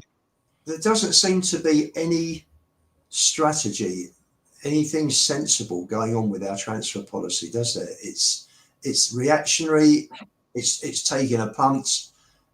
I just think it's so poor, and I think coming back to Frank, I think he's probably very happy. He's brought the number of people across from Brentford that he wanted, and Cochrane I think's come down as well. And the guy from Man U joined, didn't he? And I think Frank will probably want to put his own recruitment team in place, but he's got to get his feet under the table first, and that's going to take time. He can't have everything because this is a shambles. What we're seeing now is an absolute shambles, and we should be better prepared. The league season starts in 7 days, and we're woefully short, regardless of what goes on in the next 3 weeks. Once again, Frank is starting the job and he hasn't got the tools to do it properly. And on this guy in particular, this is where I have to acknowledge my own lack of knowledge. I watch bits of other leagues, but I'm no expert. So I respect people who watch far more football than me, and certainly Savva, I know you're in that category, and we're in a chat with Perchie. I know you know your players much better than I do. But there are so many lessons or examples from the past. I know obviously players are all different, but this has got a lot of sort of Timo Werner vibes in a way. And there's so many examples of players like this who've come over, smashed it up in other decent leagues and then failed, which is why I always have a little bit. I can't get too excited necessarily about players I've only seen snippets of from the Champions League, because I don't have a rounded opinion. They look great. But does it translate? And I'd even say one player I've seen a lot more of is like Gyökeres. I'd even have the same concerns, right? He looks a great player, but 100%. You know, I think it's a big risk to go and splash that amount of money on someone. The Premier League is unforgiving, and you see that in his stats here. It's very similar, sort of like Werner. So I don't know. And when people like yourself, Savva, because you and Sean mentioned this at the start of the show, like 2 years ago, like by your own admission, you were sort of gassing this guy up, and he comes in and he hasn't done it for various reasons, including injury, like Lubo said. It just makes me concerned. So I wouldn't go for him now. He's not done anything really in the Premier League that makes me think he'd suddenly do it for us, in exactly the same as Werner. But I'd also apply the same logic to lots of other players who look exciting, but I'm unconvinced about whether that translates always to the Premier League. I think Sean is a. Oh, sorry, Sav. Go on, mate. No, I was just going to say, look, just for peace of mind on the right hand side, this is his injuries in the last 4 seasons. I mean, this is a lot of days missing. I'm not going to add all that up, but I'm guessing that's over a year out from what I'm looking at. And that adds in a whole new set of jeopardy into when you're analysing his Leipzig performance. It's not just what has he done on the pitch for Chelsea, it's how much has all of this taken its toll on him as well. Yeah. Yeah, I think that when he was at Leipzig, I think he was unbelievably confident. Like everything was dropping. 449 days. That is close on 15 months. God, he's incredibly. He was an incredible. I think he's a confidence player, and like anything in life, if your injuries sort of mean you don't trust your body as much, then that affects your confidence. When he's on. In Germany, he was absolutely unbelievable at Leipzig. Like the stuff he was capable of doing. He was doing like double pirouettes and things. I feel like he was playing ballet at times with the ball at his feet. But the injuries, I think they've taken a toll. Do we really like the one thing that everyone knows about Tottenham is that we can't get a guy fit, and when we bring them back, apparently fit, they break down again. So, I think injury proneness is a real killer as a consideration, especially at Tottenham, because we just got a horrendous record of getting people past these injuries. So I think he's one to avoid. I think he's a pothole because of those reasons. But I don't think he's a bad player. I think he's a very, very good player. But I just think that he hasn't done it in the Premier League. But whether that's because he wasn't as good and the Premier League's just another level up, or whether it's just because of the injuries, I don't know what it is. But I just don't think we should expose him to our system or to our problems. It would just feel lazy to me, Sean. It would feel like it would almost feel like Leipzig, though, mate.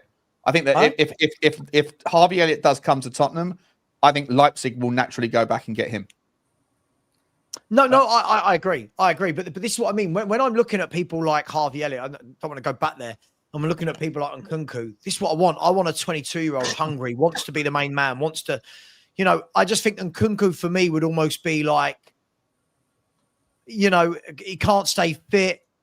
We haven't really got a strategy. Let's bring in Nkunku. I get it. I get that opportunities present themselves, and I hate the term market opportunity. But for me, I feel like this is the only deal you do at the end of the window, like in the last week of the window, if you've had an injury and you're desperate.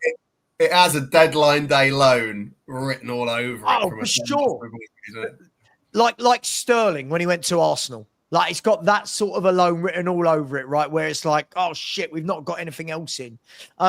It's not his ability. I don't doubt his ability. As Sean said, seen some brilliant things from him.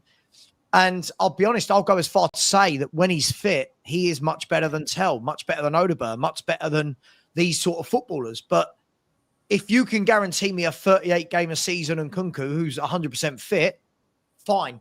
But I don't think anyone can, right? And those injuries in the last 4 years show you that, we're going to buy him and we're going to be like, oh, and Nkunku's out for the next 3 months. And then we're sitting there no stronger. But look, let's move away from Nkunku. Let me do a few super chats. I want to move to Eze because Spurs are readying a bid for Eze and Sean's guaranteed Eze signing. He's guaranteed it. Here is NSG. He said, I am already dreading the Ange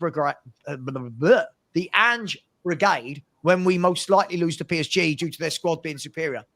NSG, I think if any Spurs fan loses their mind over losing to the best team in Europe, then they need how to we lose, though, right? It depends how. I mean, we could embarrass ourselves. Sure, but I mean, this is a team that just whacked Inter Milan in the final. What was it, 4 or 5? Was it 5-0? 5-0. Like this is a team, and you've got to think. Look at the players Inter Milan have got compared to what Tottenham have got. I'm expecting a tough night. But hey, big up, Ennis. I agree with you, man. You know it will happen. Every time we lose, we're going to hear Ange-Postecoglou's name for the rest of our lives. Big up to you, Ennis. Really appreciate that. George has come in with a super sticker. Thank you very much, George. Really appreciate you. Always very generous on my channel. Thank you very much. Cat Funt, who has added a bit more to his name now, which is Justin, but she don't mind. Very clever. Good play on words there, Cat Funt. I like what you're doing with your channel. So big up Savva and Lubo. Yeah, sod Chris and Sean. Sod them two. It's all about the bottom row. Go on, Savva and Lubo. Go on. Big up to you. Ironically, to get it just in, sometimes you might need a little bit of lube. So, hashtag just saying. Big up to you, Justin. Justin's come back in again and said, big up, fellas. I'd rather Janet Jackson. Ironically, someone else that would moonwalk into our team. If you get it, you get it. Big up to you. Thank you very much. And a new member from Kostas Karavatas. I'm going to go along the lines and say that you are Greek. If I've got that wrong, call me out. That's a Greek name if I've ever heard of one. Talking of Greek names, Pavlidis. There is someone I would be banging down the door to get up front for Tottenham Hotspur. But talking about players of Tottenham Hotspur, big up Kostas. Thank you to everyone who joined the members-only show yesterday. Thank you very much for that. Guys, Eze. Now, this bloody name, this is the name of the last 3 years. We had Berahino for about 3 years. We had Leandro Demau for about 8 seasons in a row. We've now got Eberechi Eze. And the world went mad last night because Alistair Gold had one sentence, which was, my understanding is that people I know at Palace are expecting Spurs to put in a bid. Discuss. Have we left this too late? Parish and Levy trying to negotiate a deal. Is he going to come to Spurs? Do Arsenal want him? There's so much to this one. Can I just make one point quickly on this, which I made to you, Savva, last night in our chat? Who realistically does Ali Gold know at Crystal Palace? I'm going to speculate that extends to his colleagues who work for Football London covering Crystal Palace. So how much is that actually worth? You're so negative, Chris. You're so negative. I'm just trying to be realistic, man. Let us sign Eze. Have some positivity. I'm just saying, I don't think he's probably got Steve Parish's number on WhatsApp. That's all I'm saying. Yeah. By the way, just quickly, did anyone see Steve Parish's giving that little interview in Switzerland yesterday to Sky Sports? No. Anyone see it? He just come out of the court to do the appeal, and they were like asking questions like, so if you don't get the Europa League, are you going to forfeit the Conference League? Steve Parish sat there and went, do you think we should forfeit the Conference League? Like, we've never been in Europe before. I just thought he was hilarious. Guys, yeah, look, I think the dynamic here is Spurs surely would love Eze. Eze surely at this stage would love a Tottenham, surely, if Arsenal don't go in for him. But we're not talking about a simple deal here, and we know that Spurs aren't the quickest at getting deals done. So where are we at with this? 23 days to go. He wants Arsenal. Let's just go by the reports that we've all seen, and let's try and apply some logic to it. Hang about what? Sorry, what? Lubo and Logic? Okay, let's okay. I can't wait to hear this. Can't wait to hear this. Go. Eze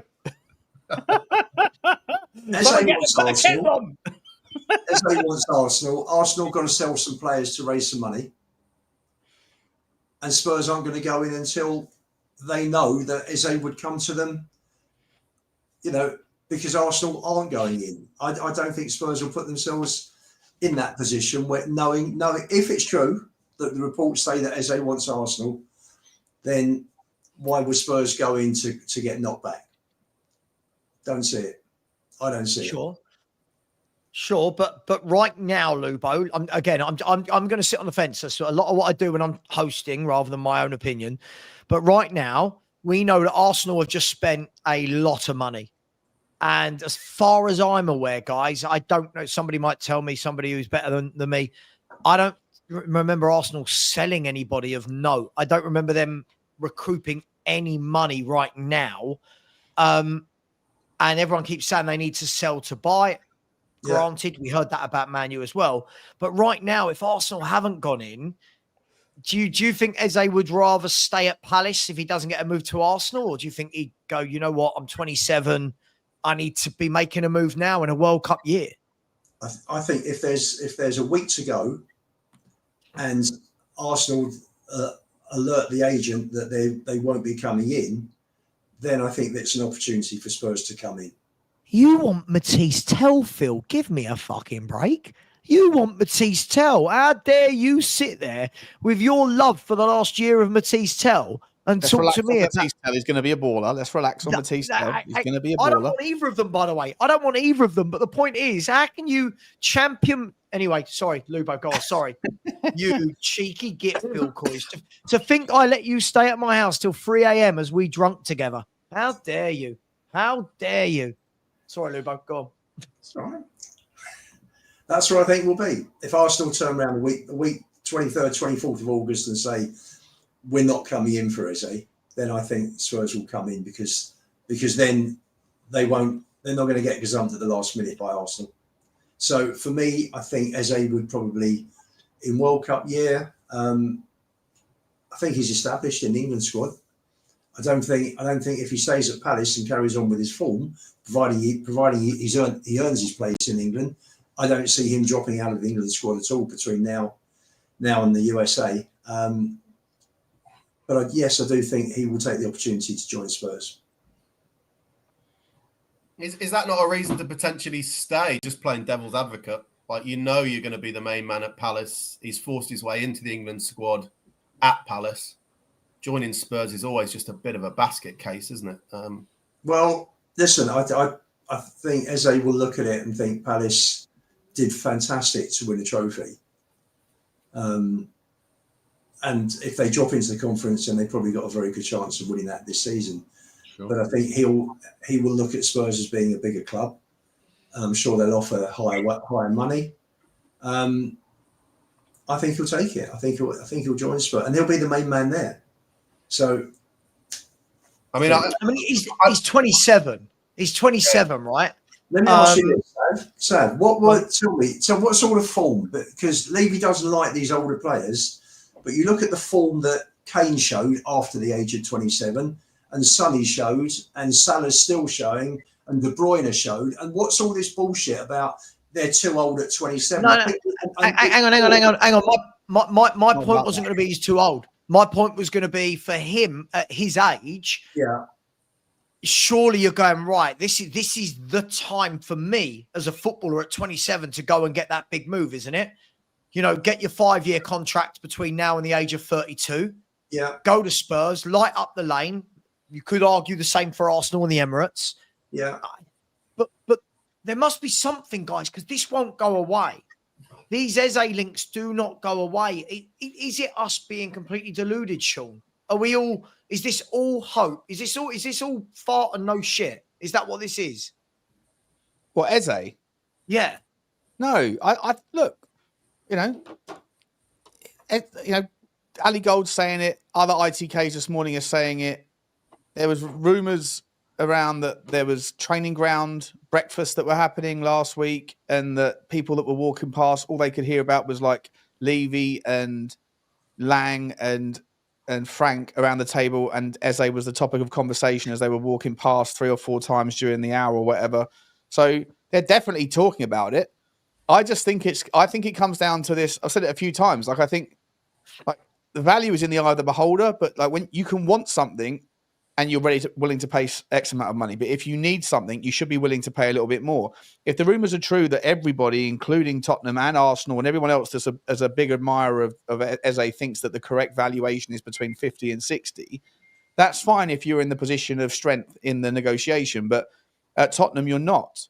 You know, you need. It's like needing an emergent. Like you chip your tooth on a Sunday, right? You're gonna have to go and pay twice as much to get stop the pain, going to see an emergency dentist. That's where we're at. It's an emergency transfer almost, given what's happened with Maddison and Gibbs White failure and Decky and everyone else. So you just hope that Daniel Levy can be convinced by the powers that be that on this one, you go and do it before the expiration of the clause.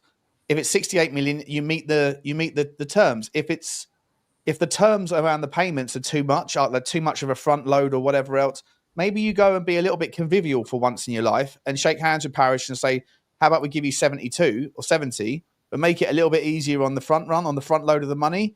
And by the way, then you've got you maybe have a convivial relationship there for next summer if it turns out that Tottenham really are interested in going and getting Adam Wharton when the Pelini loan deal is done. Like you can kill a couple of birds, or maybe Emateta or somebody else, a Gahey in January, right? Maybe Tottenham might do a good deed here with Parish, leave the door open so that in January, if Gahey hasn't left to go to Liverpool, then maybe Tottenham can come in and say, look, we'll give you 40 million or 35 million pound for Gahey now, rather than you lose him for free in 4 months' time, which if at that particular part of the season, Crystal Palace are safe but aren't really qualifying for Europe or something, then it might be a good deal. So there's lots of ways that you can sort of factor in the value here. I would also make the argument if the reason why people don't want to pay top money for 27-year-olds is because the whole market has pivoted to youth because there's no sell on value for 31-year-olds, then fine. But we don't sell players anyway, so it's largely irrelevant. And secondly, I think you can quantify or qualify the value proposition of how many additional places in the league, how many points are we going to have as a consequence of Eberechi Eze in? And if that turns into 4 or 5 different positions in the league that elevates from, say, 12th to 7th because of Eze, that's £16 million in merit money. If that gets you 2 or 3 more wins in the Champions League league stage, then that's another £10 million in prize money, just from having a player like him in the team, that the absence of which will guarantee that those outcomes don't happen. But by him being in the team, if he stays fit, will increase the likelihood of those things do happening. So you don't have to always look at the valuation of a player based on, can I sell him for something like what I paid him for? Yeah, of course. In other metrics. And I think that there's lots of ways that you could justify this value based on need, not on want. You could offer 65 plus Richie. That would be a good deal, wouldn't it? Well, I mean, I wouldn't even wish Richie on Palace, if I'm honest. I don't think the problem is Richie doesn't get in at Palace, does he? He doesn't get in above Mateta. But the interesting thing for me here is I think if we are going to go in and the fact that there are 23 days of the window left, I think this is going to have to be one of those deals that is done under the radar. And what I mean by that is this is going to have to be one of those ones where we can't be going in with, have 50. And now the world knows we've bid 50 and been rejected, and everyone else starts going, let's put in a bid. This is going to have to be one where it comes out. Spurs have had a £70 million bid accepted for Eze, medical being done. Do you know what I mean? Because I think if we play this out in the open, and this maybe is a good thing with Lang, if we play this out in the open, someone big is going to come in. I just know it. It just feels, I've just got that feeling. But what's the probability of him joining? Chris, let me start with you. You work in the betting industry. What's the probability of Eberechi Eze being a Tottenham footballer in the next 23 days? I'm sure there's some books out there that have got odds on it. I'm not sure. One thing I would say about it is, under normal circumstances, without a release clause, I'd argue that this is a deadline day deal. Because, like Sean said, under normal circumstances, because the power balance here is with Palace. And also, if Eze is sitting there waiting for other opportunities, he might want to explore that right till the last minute, right? And then go, okay, maybe Tottenham's an option. But with this release clause, by all accounts, expiring on Friday, I'm kind of the view that it's going to have to get done this week, because it depends ultimately, would Palace accept less than the release clause? But given the strength, the relative strength of, the relative weakness of Spurs' position with Maddison being injured, I think we're in a position where we have to pay that, and Palace can just say no. And then if it expires, Palace could just say, well, that's not even enough now. And one thing I'm pretty sure with Daniel Levy, he's not going to let that transfer, that release clause expire, then pay more. I can't see Levy possibly doing that. So I think it's probably all in on do we meet the release clause in the next 6 days or not, really. Well, Will he join? Talk me through this. So I'm going to show you this. This is odds checker. Got to love a bit of odds checker. This is odds checker for Eberechi Eze's next club. So Arsenal, Palace, I love that. Any German club. I love that. And then Tottenham. So your first, I hate these markets. You have to be really careful as to whether they offer a option for staying where they are. So whoever the first bookmaker is here, probably 365, you can see that there's odds for Crystal Palace. So that makes it a fair market. Is 365. Yeah, you have to pay more to be on the left-hand side. So that's why they're there. Right, okay, fair enough.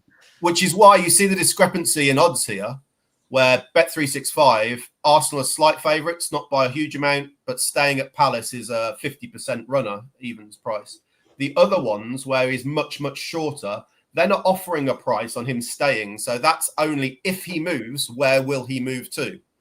So it's conditional on him moving. So if for me, ignore all of the others there, because what's absolute thievery in my view, and I'm working on the side of the bookmakers, a lot of these markets will pocket your money if he doesn't move, which I think is just theft.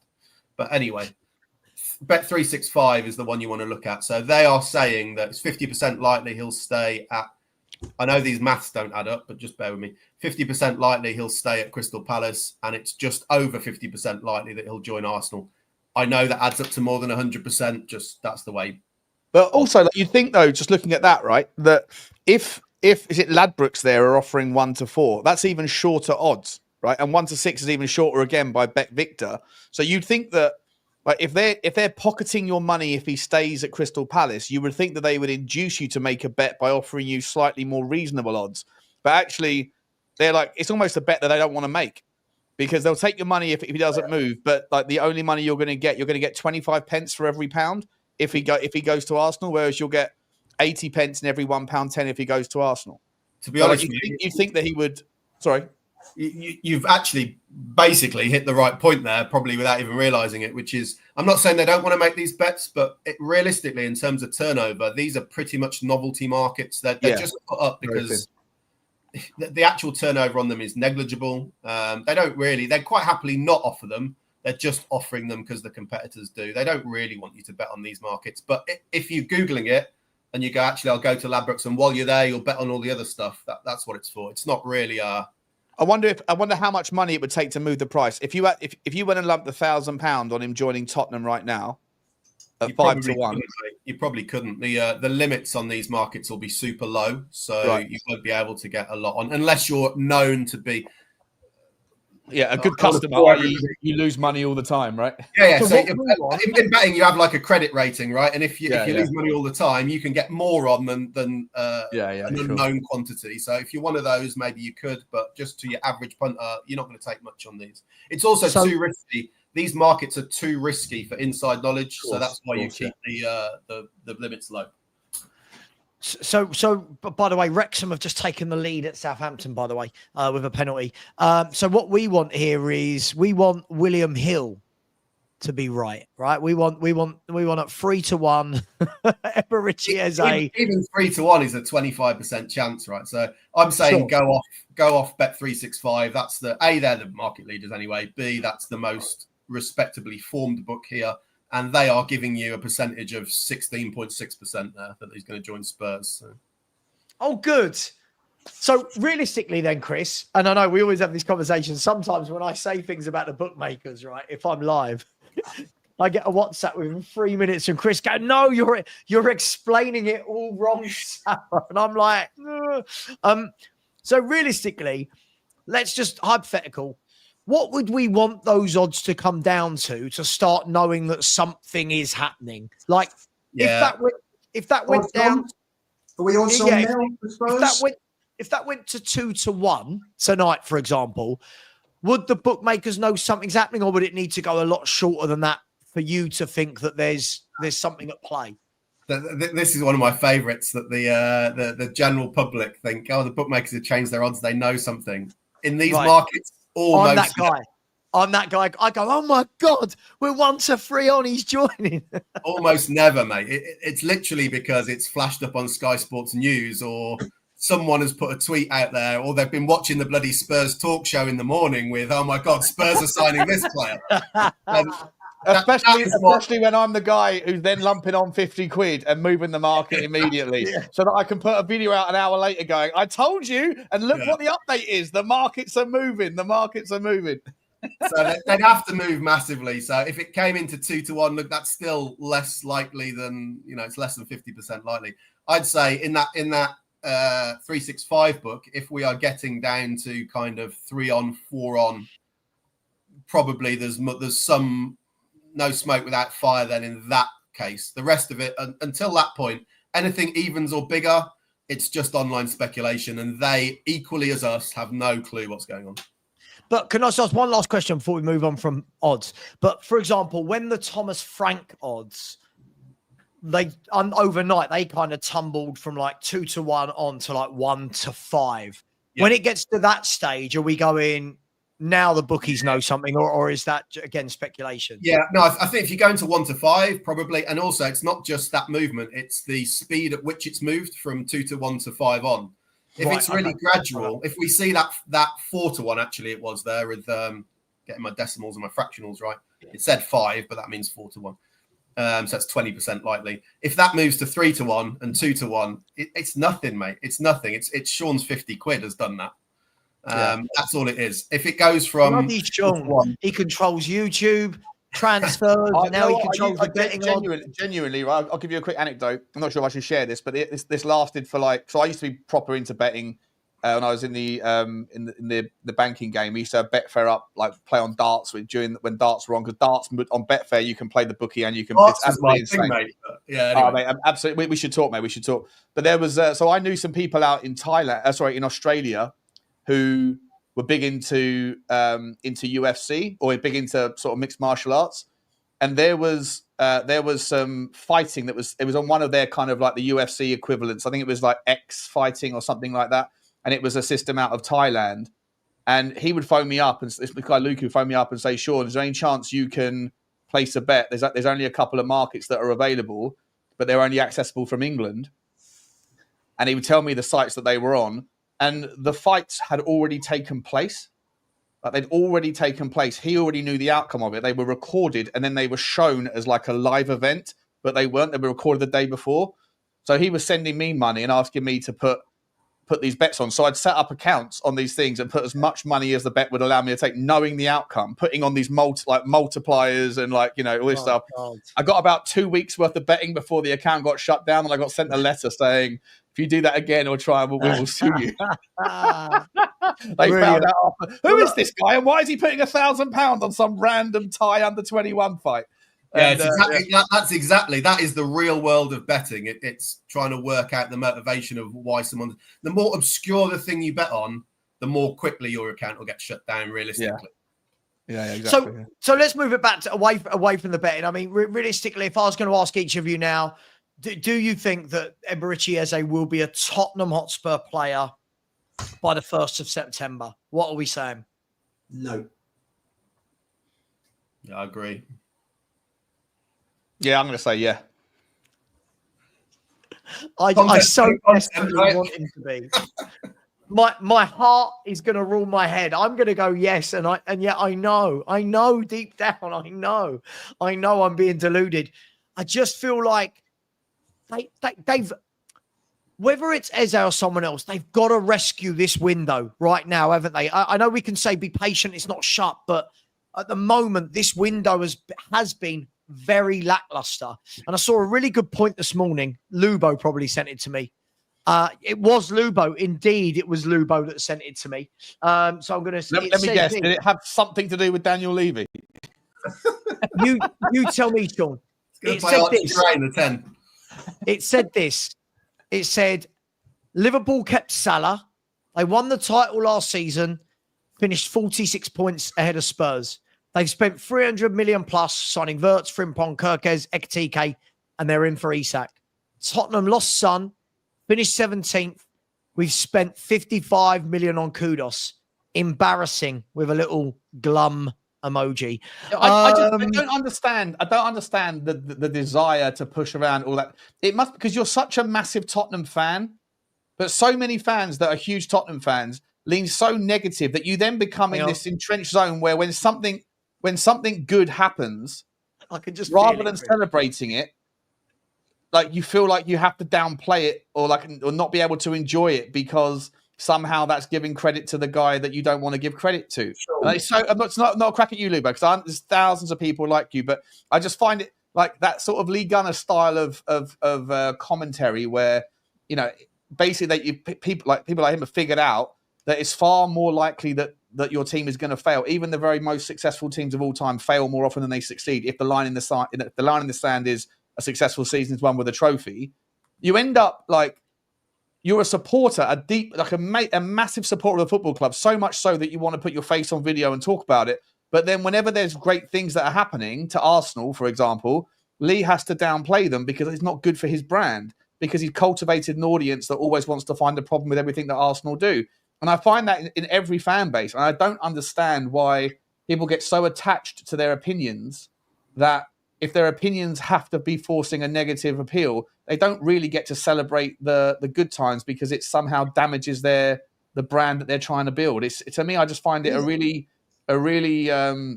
weird way to celebrate, a weird way to go about the team support. Well, Sav will confirm I was on his show from Bilbao half an hour after we won the match, singing "Glory, Glory, Hallelujah." Right. I'm not saying you're sitting there going, "Damn it, we won." I'm not saying that. I'm just being like, of course, I'm not saying that. I'm just saying like when I asked you the other day, like, come on, Lubo, like by the logic of, you know, everything at the club is either because of Daniel Levy or because of the people that he employed. We just signed Kudus. Is that not like, on that logic? Is that not a well done Daniel Levy? It took you like 20 minutes to be able to like through gritted teeth and be okay on that one. But you know, and then it's just like, why can't we just celebrate things in isolation, criticize things in isolation? Why can't we just enjoy the moment? I think we can. I think I'm just really disillusioned after many, many years of underachievement, Sean. And as I said, and I didn't want to get onto the Levy subject. I've deliberately steered off it on this show because you're right, there are other subjects, and I do want to talk about others. There are plenty of other shows to talk about Levy, etc., and what's going on. Because the information I was given that he's not involved, he has countered the information I was given earlier in the summer in the interview with Gary Neville by saying that he is involved in the negotiations. You're right, if we buy Eze, though, is that Vinay or is it Levy?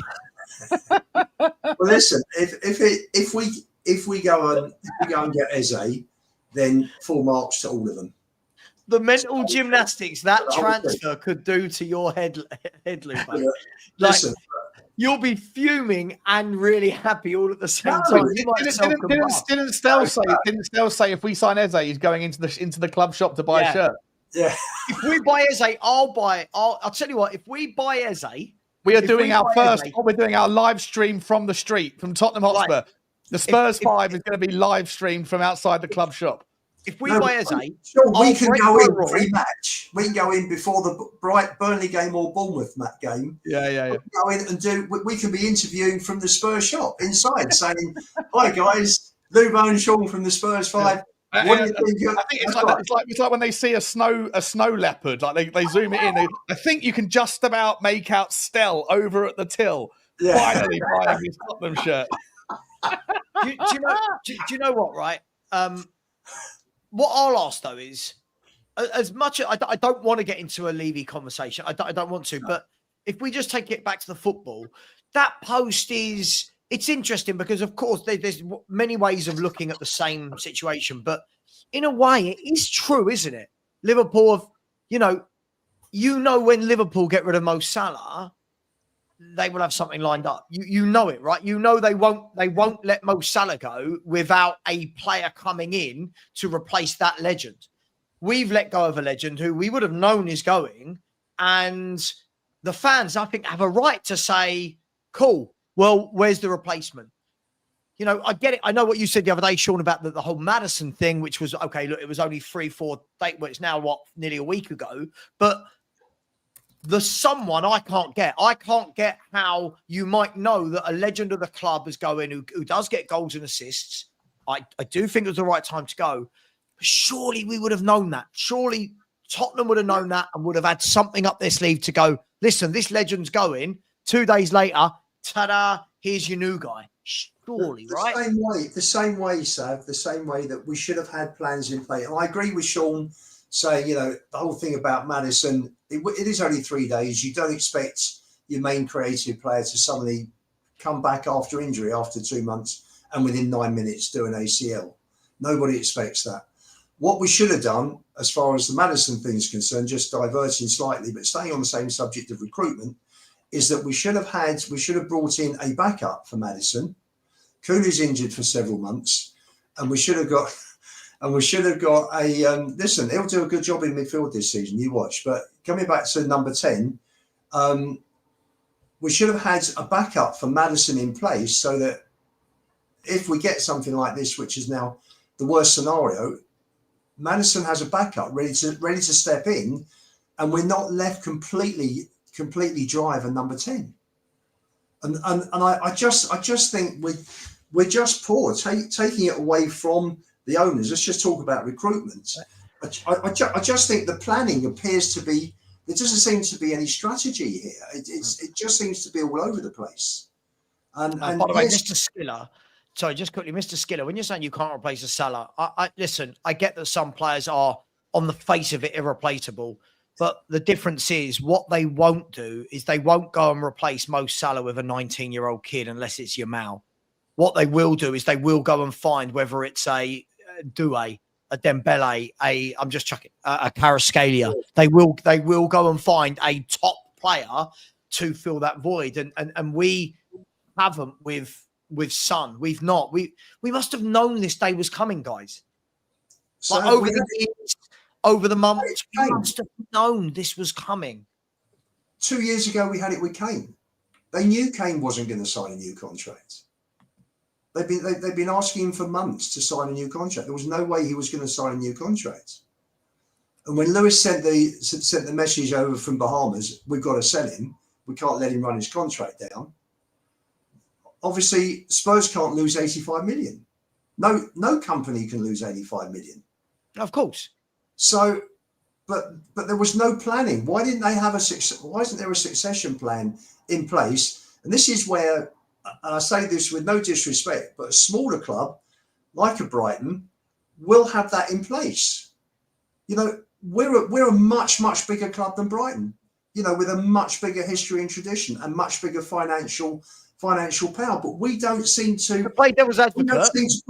We don't seem to put these obvious things in place. Sure. To play devil's advocate, to argue my own point, just because it's fun, wouldn't it be fair to say that for what Brighton are doing with replacing their level of player is a lot easier than for us to replace? I'm not saying we shouldn't. I'm just saying, isn't there that argument? Like for them to replace Estupiñán, they can go and buy Max de Kuipers from Club Bruges. For us to replace Son, it's going to be a bit more difficult just to sit on the fence. No, it's not. Not if you have a good recruitment team that are going out there. Sean said there are plenty of players in certain positions, and we haven't bought any of them. We haven't bought any of them this summer. So, just quickly, have you seen Mikhail Tadzi is now a hot favourite to join FC Lens? What are we doing here? What are we doing here? I was under the impression that Mikhail Tadzi was happy at Lyon. He doesn't want to leave, and that Lyon don't want to sell him. But apparently, Paris FC, the smaller team in Tottenham, in France, in Paris, they've got a new owner or something. They've got some sort of money coming in, so they're trying to like establish themselves a bit more than they have before. They made a move for Mikhail Tadzi, but it was under budget. It was under what Lyon wanted, and now, according to reports by Goal this morning, reports from elsewhere that are saying that Lens are moving in, and then on Goal, it's in French, and I'm trying to get a translation, but from my basic, I used to speak French pretty well. From my sort of memory of how to translate, it looks like it's saying Lyon, Mikhail Tadzi at Lyon, the time is finished. C'est fini. So, like, if you could go and get him, even if it's 30 million quid, the guy's just. He'd be so cool. He'd be so cool to watch in the Premier League. Can I just say, sorry, you know when I start a sentence with "I'm just going to play devil's advocate and sit on the fence," what part of that do people not understand? Say Savva having a mare. Like, listen to this. This is how I'll call you out, Rodney, for this. How stupid you are being. Like, Savva having a mare, mate. Brighton have replaced Caicedo with Belieber. I mean, first and foremost, what did I literally say to start my sentence, Rodney? This is Lord Rodney Trotter. I literally said, I'm just going to play devil's advocate, even though it goes against my actual point. Literally said that. Honestly, my brain hurts. My brain hurts. And when Belieber came into the Chelsea team, the Brighton team, he was not Caicedo. Let's be very, very honest about that. It's taken him 2 years of playing in the first team for people to now go, we want him. We want 80 million for him. Sorry, Lubo. Go on, mate. I can't. Honestly, people have got to use these. Got to use these, man. Got to use them. Listen, it may come right. As Sean said, let's wait until September the 1st before you listen. We've got to wait till then to give a definitive analysis of what our window's been like. But I'm just staggered the way we just seem to be. We just seem. I don't know. It's like we're like slumbering along. There's no urgency, is there? There's just no urgency. Everything can change very quickly, though, can't it, mate? It can. But you know what's disappointing, Sean, is that we're a week off going into the Premier League. 3 points can be the difference between 3 places. You know, yeah. it could be the difference between the Champions League place next season and not. Could be the difference between Champions League and not even Europa League, Conference League. Why? Let's sort of zoom out a little bit from just Tottenham. Why? Because it's I hear the argument, by the way, that early preparation is key. At the end of the day, though, as I said I think it was on a stream yesterday, or at least on my maybe upload, there is in life, like especially when it comes to negotiations and things, like time expiration has a value. Doesn't options trading, for example, and so as time matures. People get desperate, and then people that have leverage take advantage of the value in their particular trade on the negotiating table. What I would make the argument, I completely understand everyone that says we're 4 days away from PSG, we're a week away from the Premier League season.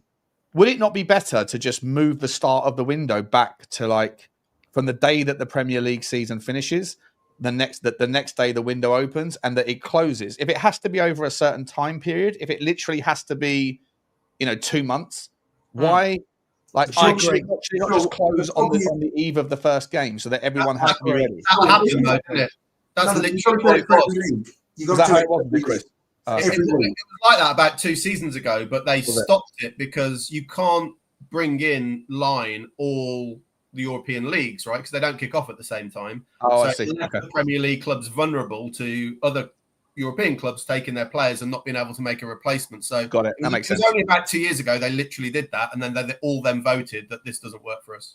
Let's be fair. We've got enough time. Like there is enough time in general to get everything done. Listen, and I've always been a big advocate of this. I think if a deal is to be done in the last 2 weeks of the window because something presents itself, I'm all for it. Yeah. Otherwise, we would never have had a Van der Vaart, for example.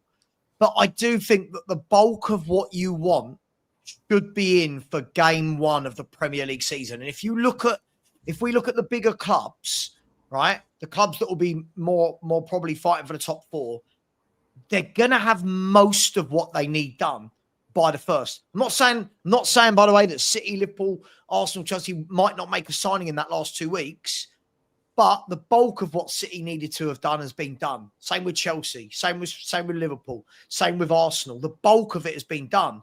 We're sitting here going, okay, Kudus and a loan. And it's kind of like, where's the rest? And I think that's why we're all very frustrated, right? That we've had, how long's the window been open? 10 weeks? Just quickly, why are we using the word loan as like a negative here? To me, I feel like the Palhinha deal could be a loan, right? No. A loan's fine. But what a loan would suggest is that if you're loaning a player, that it means that you've got a pot of money somewhere else, right? That is offset. So if you are bringing in a loan, that surely there's still that money to, like, if you're bringing Palhinha on loan, surely you're saying, okay, brilliant. We can kick the can down the road on the number 6, which means we either buy Paulinho at a later date or we don't. We go for another target because he didn't hit the metrics that we deem to be acceptable. Yep. So I'm looking at it going, cool, you've got Paulinho on loan. Great. So there must be a pot of money sitting there going, right, well, where's the two free signings that we need? And what makes this even worse for me, guys, is they knew Son was going. So there's one. Bearing in mind, whatever we needed to do to strengthen, at the moment, it seems that all we're going to do is replace. And this is where I worry. Yeah. We needed to strengthen anyway, right? I think we all know that. But now our main aim, everyone's main aim, I guarantee if I ask all of you right now, what's the main aim? Our main aim is a number 10. Do we all agree? Our main aim is a number 10 right now. Yeah. Yep. All that is doing is replacing Kudu or Maddison. So we're not actually going out and going, well, where was a weak area of our squad last year? Left wing, for example. We're not actually going, right, let's go and upskill that. What was weak? Up front. So at the moment, I just feel like, Lubo, you called this right the other day. We've replaced our best player, arguably, for years with Son with a right winger. We've replaced our playmakers at the moment, with a DM in Paulinho. But I don't think the team is stronger in any way, shape, or form other than what the manager's going to give us. So I don't actually think that Tottenham have actually moved the needle as a collective this window. And that's the worry for me. It's not that I don't like Kudus. It's not that I don't like Paulinho. But we're now in a position where we need to replace rather than to add. That's the worry for me. That is the huge worry for me. We're not adding, are we? We've brought in 2 and we've lost 2. Agreed. So we're no further forward than we were at the end of the season in terms of numbers, established players with numbers. So we're at 0. We're at the starting point. Because Takai's not. Who knows about Takai? It's 5 million. So that's what Man U have just unveiled on their pitch, right? Like, yeah. And here we are. We've had bar 6 days in June. We've had 24 days in June, 31 in July, and today is the 9th. So that's 64 days. That's a day over 9 weeks. And we're no better off than we were, numbers-wise, 9 weeks ago.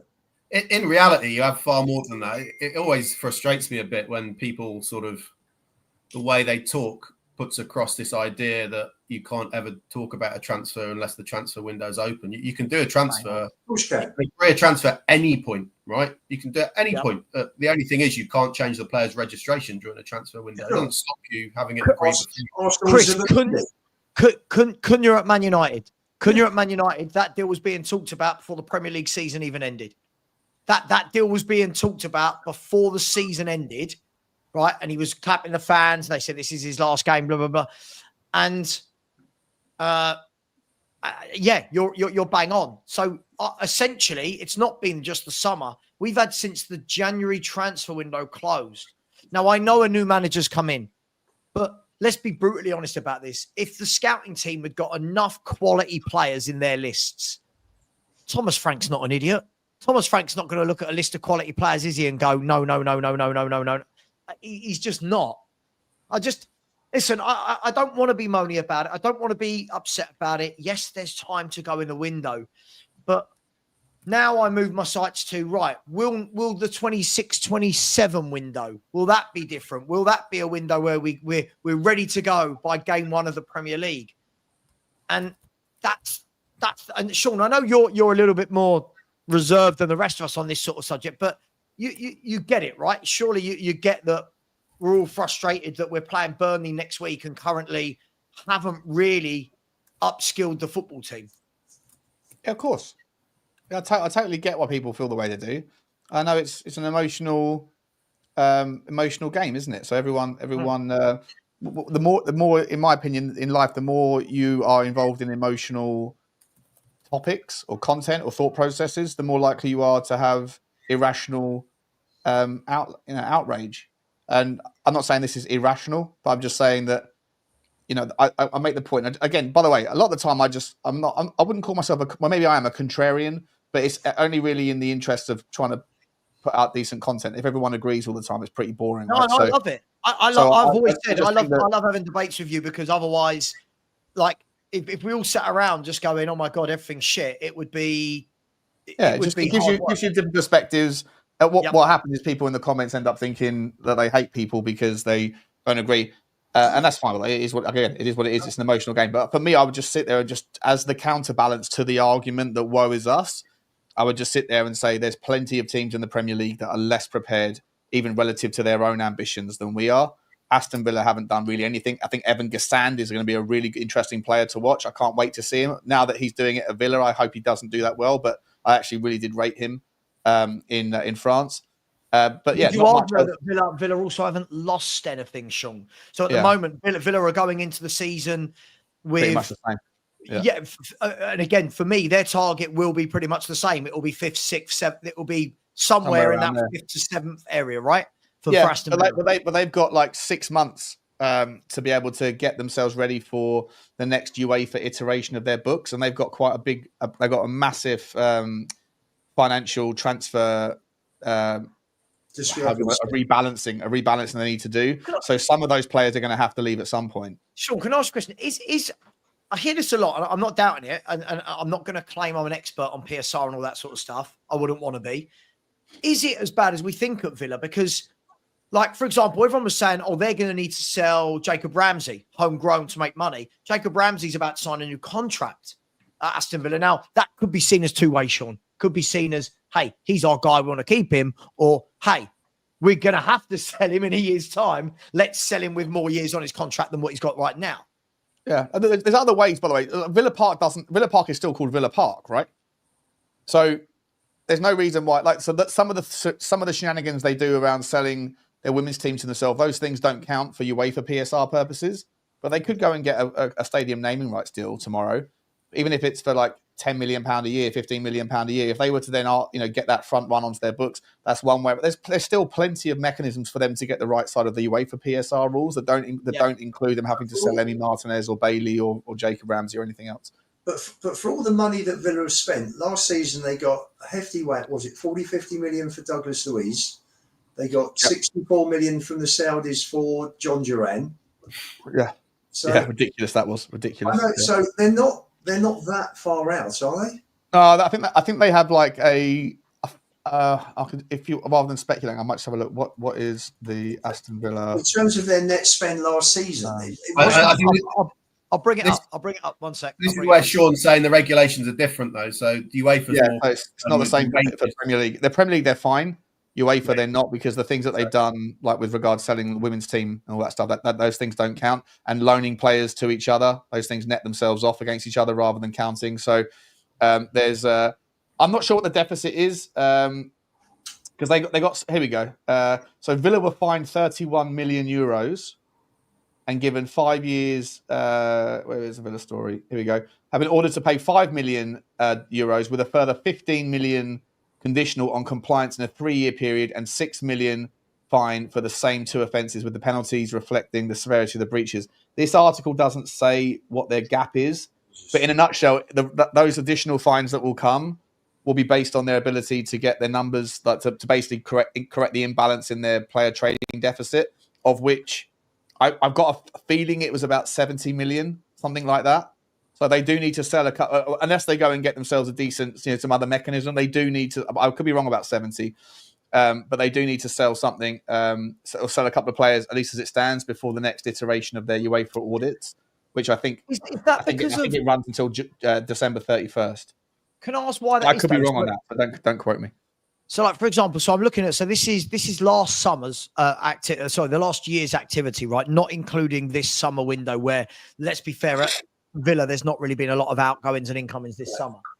But last year, if we look down here, right, at Aston Villa, they bought €214 million worth of players and sold €257 million worth of players.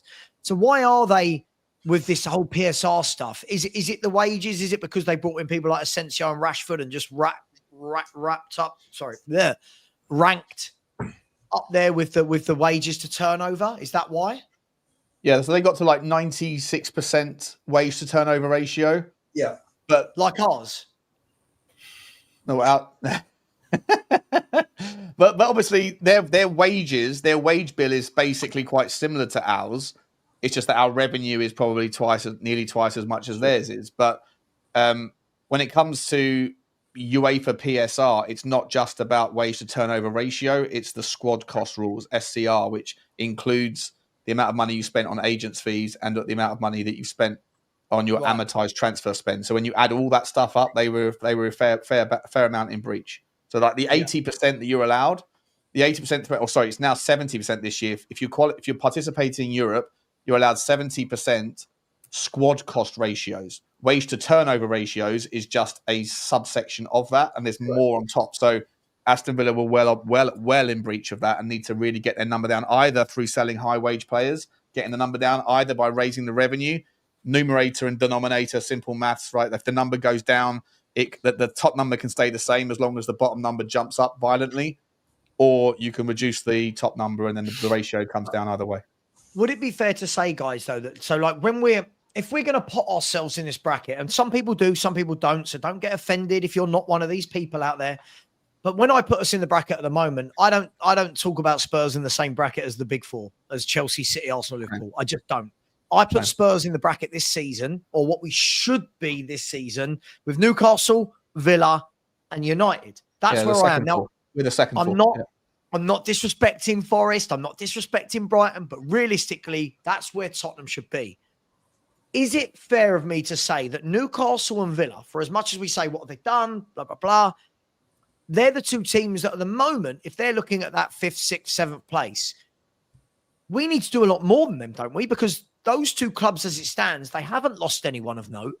I don't think either of those two teams has lost anyone of note. Newcastle have added Elanga. Villa have added Guisan, who again will probably be more of a Rashford, Asensio type replacement. But are those clubs that far ahead of us, or was it the deficit of how bad we were managed last year that takes up most of that kind of 28 to 30 points? Because that's the question, right? Well, who do you think? What other teams from 9th down traditionally? If we all agree on the big 8, right? Yeah. What are from 9th down? What teams do you think are a threat to take the 8th or 7th spot in that big 8? And I'll include in that teams like Bournemouth have lost like half their team or half their defence, and they haven't replaced them yet. Brighton haven't exactly had a great window. Below that, I'm not thinking that there's too many teams in the bottom half of the table that are genuine threats to get into 7th or 8th, especially as Brentford are a traditional threat, but they're a team that have also been decimated. And so the other side of the coin, just quickly before I round off, is even if Tottenham were to go and get an Eze, a Mikhail Tadzi, an Anthony Robinson, another centre-back for injury purposes, whatever else, and Harvey Elliott, I still don't think Tottenham will have a squad this year capable of doing anything more than still being in that second 4. I still think if you get those players in and turn this window from a 3 to a 9, but I still think we in that second 4, Sean? That's the problem. Yeah, as it stands, I think our squad, 100%. I think our squad even with our forwards, I think our fully fit squad is better than our fully fit entire squad is better when it's well coached and drilled than anyone outside of that from 9th to 20th. Make me an argument of what team is a better squad than ours when all fully fit. Listen, Chris, do you agree? As it stands, if everything's shut right now, if the transfer window shut today, and Tottenham are going in with Odegaard, Tell, Richie, Solanke, no playmaker for 3 months until Kulu's back or whatever, are we in that second 4? If we take away Chelsea, City, Arsenal, Liverpool, I think the bookies have got those 4 so far clear it's unreal. Are we in that second bracket, or are we mid-table and in the next bracket?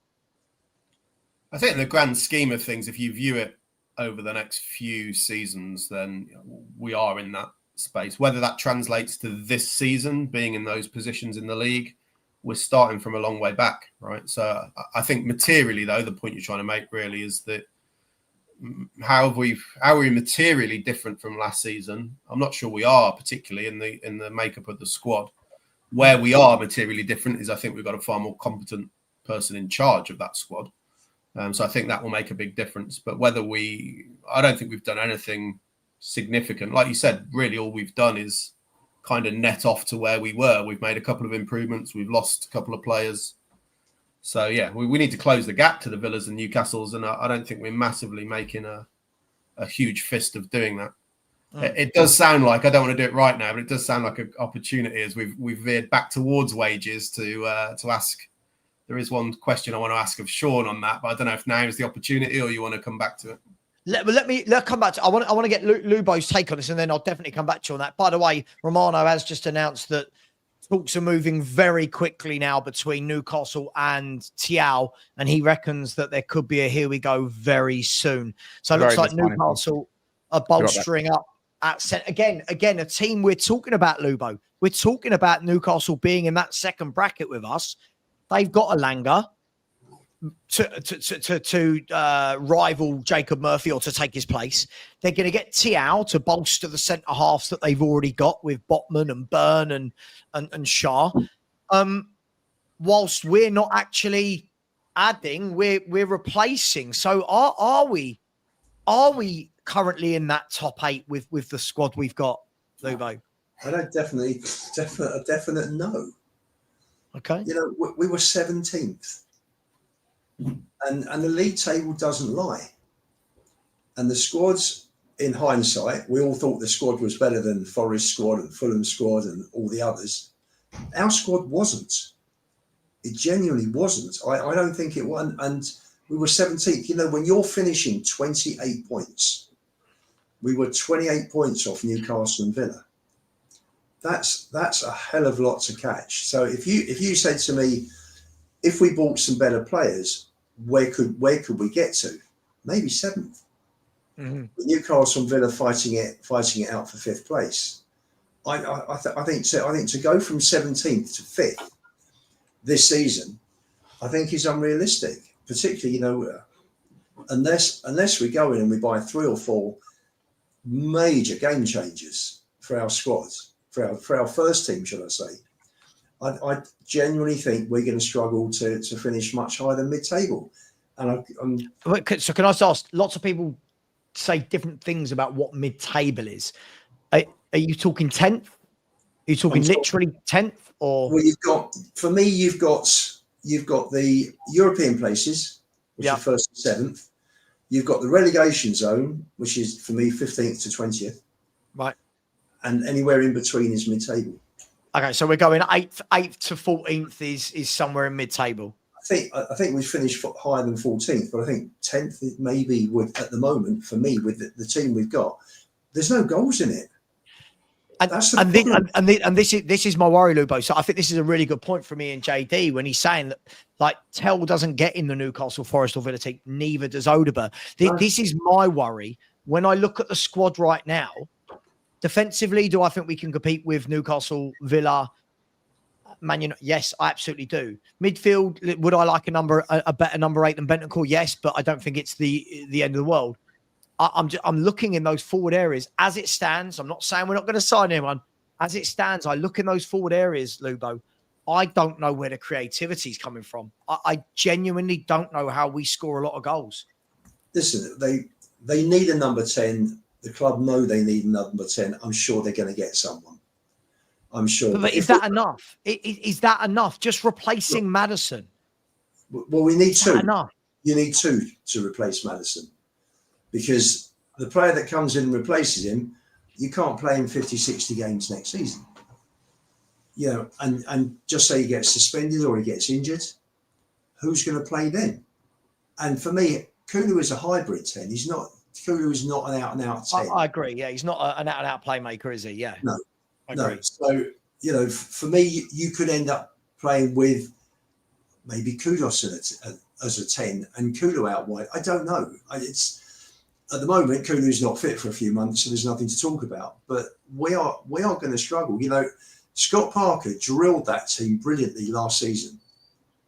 Now, I know it's only the Championship, but they're going to come up. They're going to come next Saturday with a low block.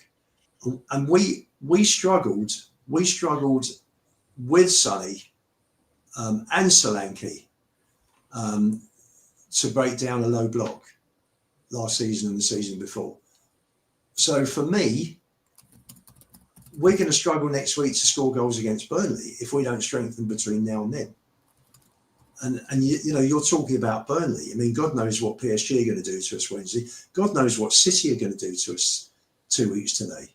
I shudder to think. I think we're so undercooked at the moment coming into the league season that that they've got to do big things in the transfer market in the next 3 weeks, or we are going to. This is going to be a very, very long season. I mean, look, let me ask. I mean, before I go to Chris, I know he wants to ask Sean a question, guys.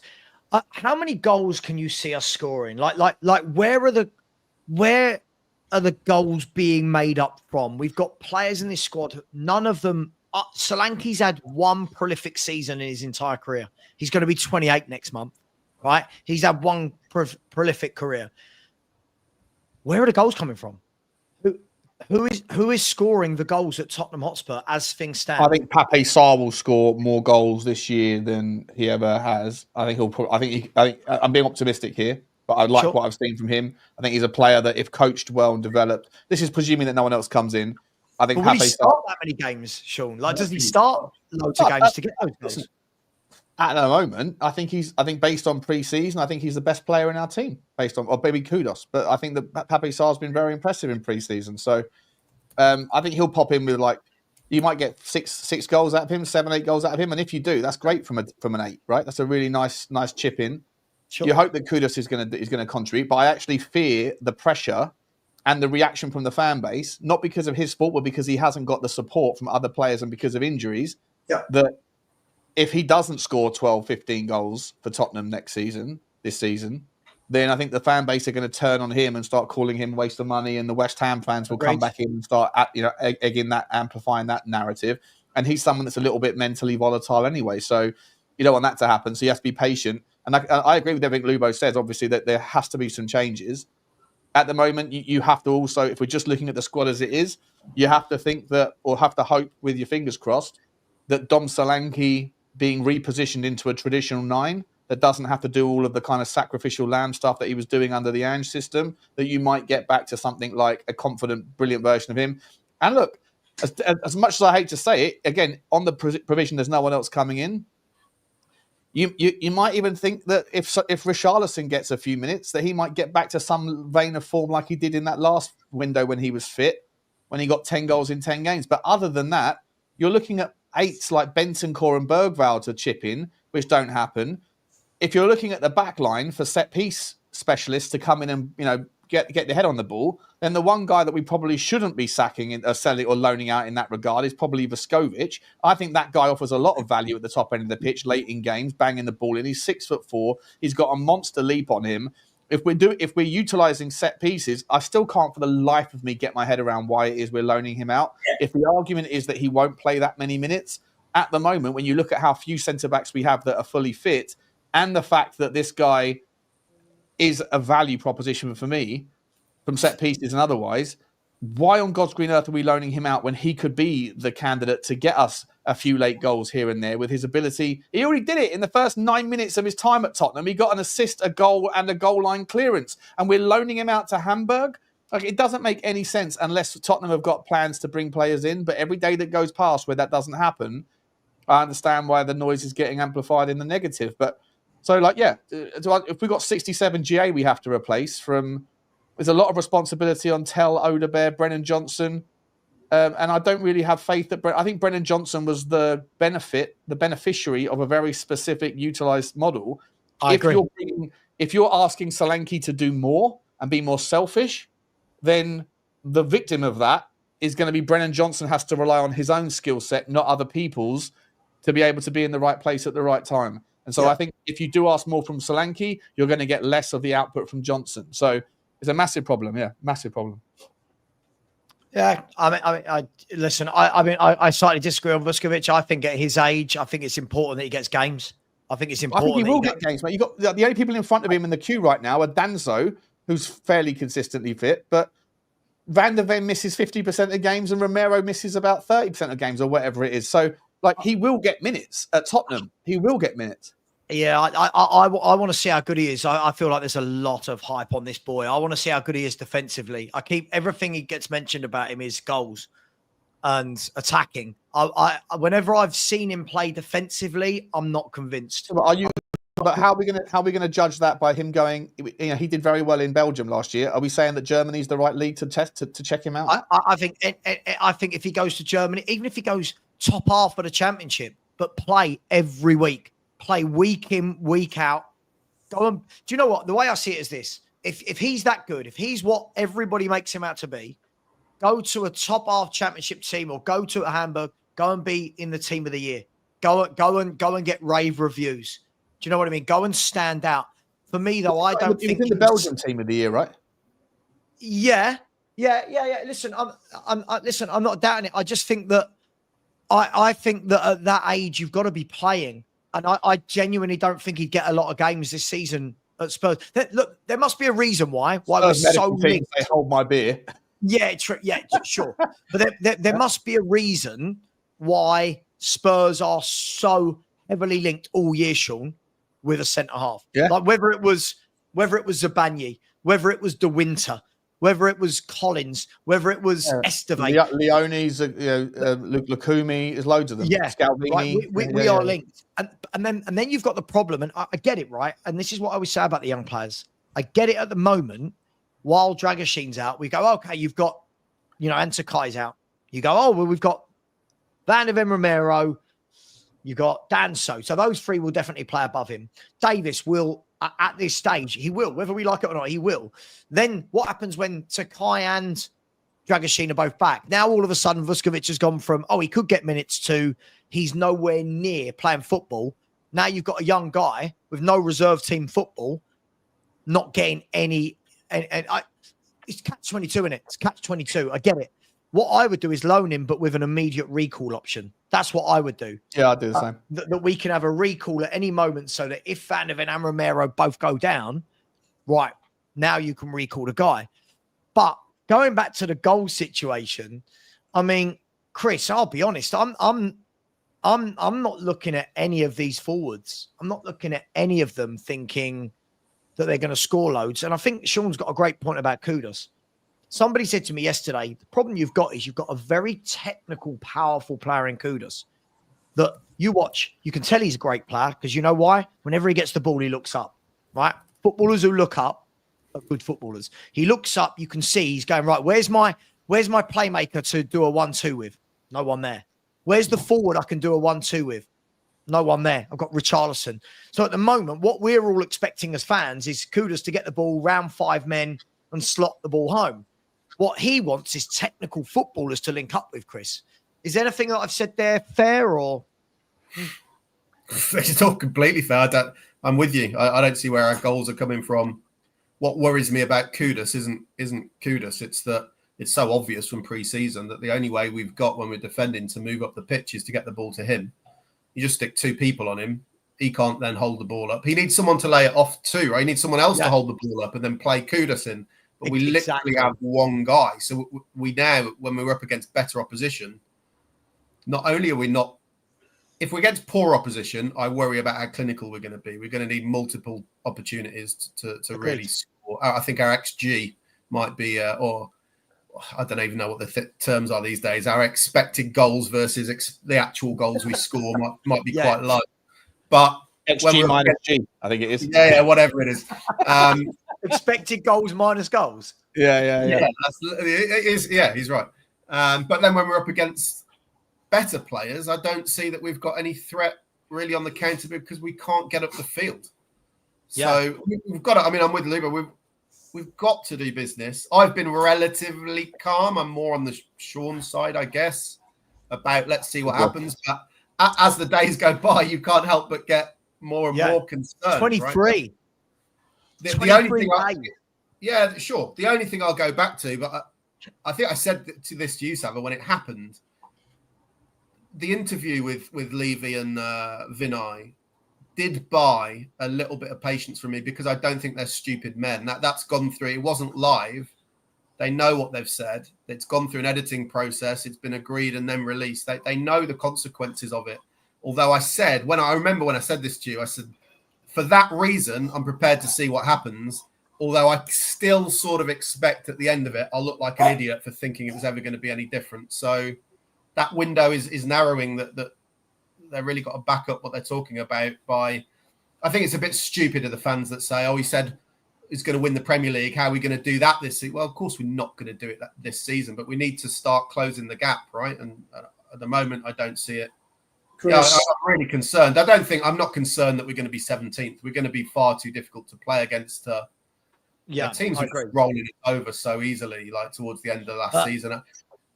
By the way, Ben Jacobs has just said this, and this for me sums up Tottenham Hotspur. Oh God! Right. Well, listen, maybe not. Maybe. Yeah, he says here, Ben Jacobs has said, Bilal El Khanous is expected to leave Leicester City this summer. Tottenham and Leeds United both keen on acquiring the player. And I'll say what I've said all along. If we bring in El Khanous alongside an Elliott, alongside an Eze, alongside a Grealish, I'm cool with it. If we bring in El Khanous and that's the guy, I think this completely shows that it doesn't matter whether we're in Conference League, no Europe, Champions League, that we've just got zero. Listen, decent technical footballer, again, done nothing so far to date to say he should be the main man at Tottenham Hotspur. Yeah, he's a highlight. Sorry to change path. When I looked at him on YouTube, I was like, oh, hello. Look at this guy. Pinging balls around, lovely tricks and all that stuff, tricks and traps and wow moments. And you go and run him through the Y Scout tool and you go and look at things like, I don't know, just long passes, crosses, whatever. He hits 8 out of 10 of them into touch. And it's all floaty nonsense that doesn't get where it doesn't progress the team. It progresses his image for the highlight reel. When it's simpler pass, progressive forward would have been more suffice and would have progressed Leicester.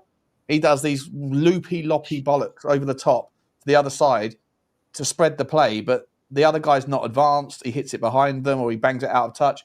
He does all that flicks and trick stuff. 5 out of 10 of them come off and look great, but they're in areas of the pitch that are probably more risky than actually valuable. I just think he's a guy that's interested in his highlight reel, a bit like an Adel Tarabt or whatever, you know. Again, Sean, he's another one who technically you watch and you go, yeah, you're a very technically gifted footballer. But again, it's another young player who's had 1 year in the Premier League in a relegated team. And you know what will happen, Sean? We're going to have a million videos made about why this guy solves this problem, that problem, why he's perfect for... in reality, Tottenham Hotspur could sign this bloke if we weren't in Europe.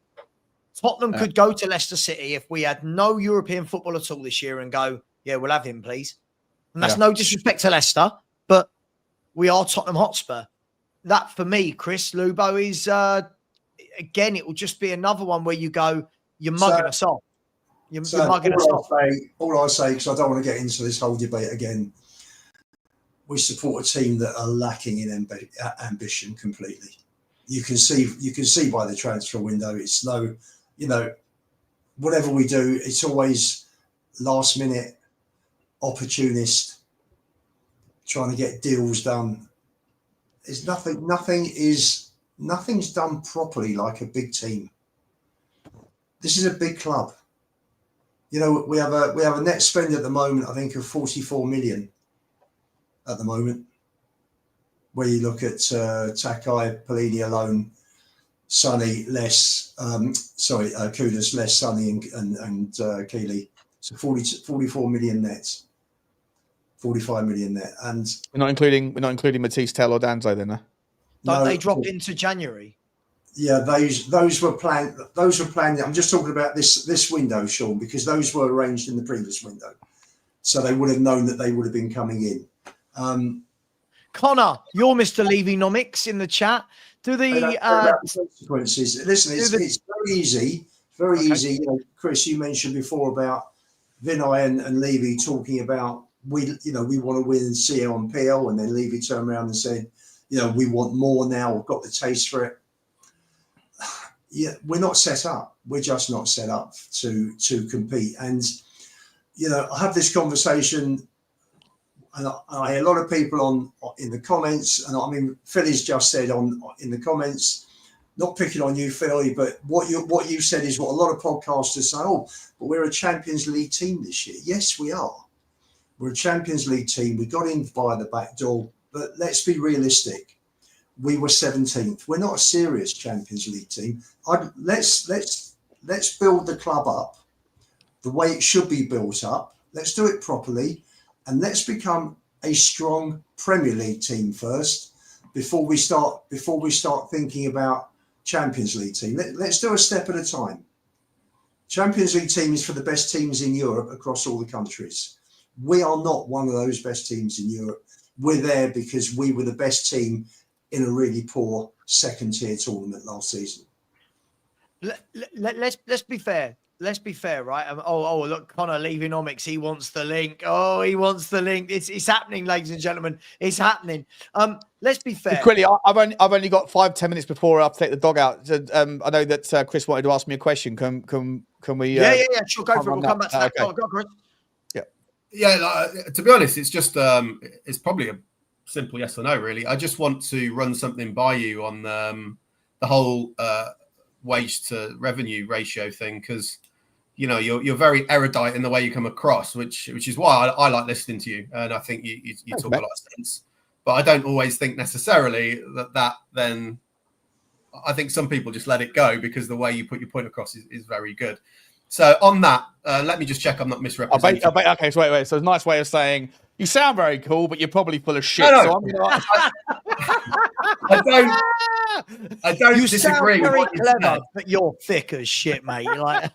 I don't disagree with your point, although I'm going to check that I understand it correctly. I just think there's an additional bit missing from it. So, as I understand it, your counter argument when people are saying it is a lazy thing just to say, oh, we should have a higher wage to revenue ratio. I understand that. And then you tend to point out your Villas, your Evertons, your Newcastles. They've also got well, not Newcastle because they just won something, but these are teams that also have higher wage to revenue ratios, but don't win, right? Yeah, and everybody else as well. And I totally accept that. If the debate is there any guarantee to ever winning anything, right? If that's the debate, I think that's there's no need for any extra context. If the debate is which teams win stuff, I think that only is 100% valid if you can then go, well, actually, these are the teams who win things operating at the level Tottenham operate at. So my argument would be, I'm just interested to see what you think. It's not a guarantee, obviously, but I do think it's a prerequisite if we want to be a consistently successful team that we're going to have to push that up a bit. Yeah, I don't disagree with that at all. I don't. I'm never saying that the argument is entirely wrong or false. I'm just saying that when it comes to leaving out narratives, to me, it's always a goalpost moving thing, looking for the anomalies within our accounts that don't exist in the successful teams' accounts, and whichever one it is the current one will be the stick that's used to bash. And then as soon as that argument is then quashed or changed, or Tottenham start to move into that world, it used to be about transfer spend. Then we started spending. So that argument was suddenly nullified. It used to be about the fact that the stadium shouldn't be a multi-purpose arena until it was pointed out to those people that actually that's a benefit, not a problem. And then that was sort of quashed.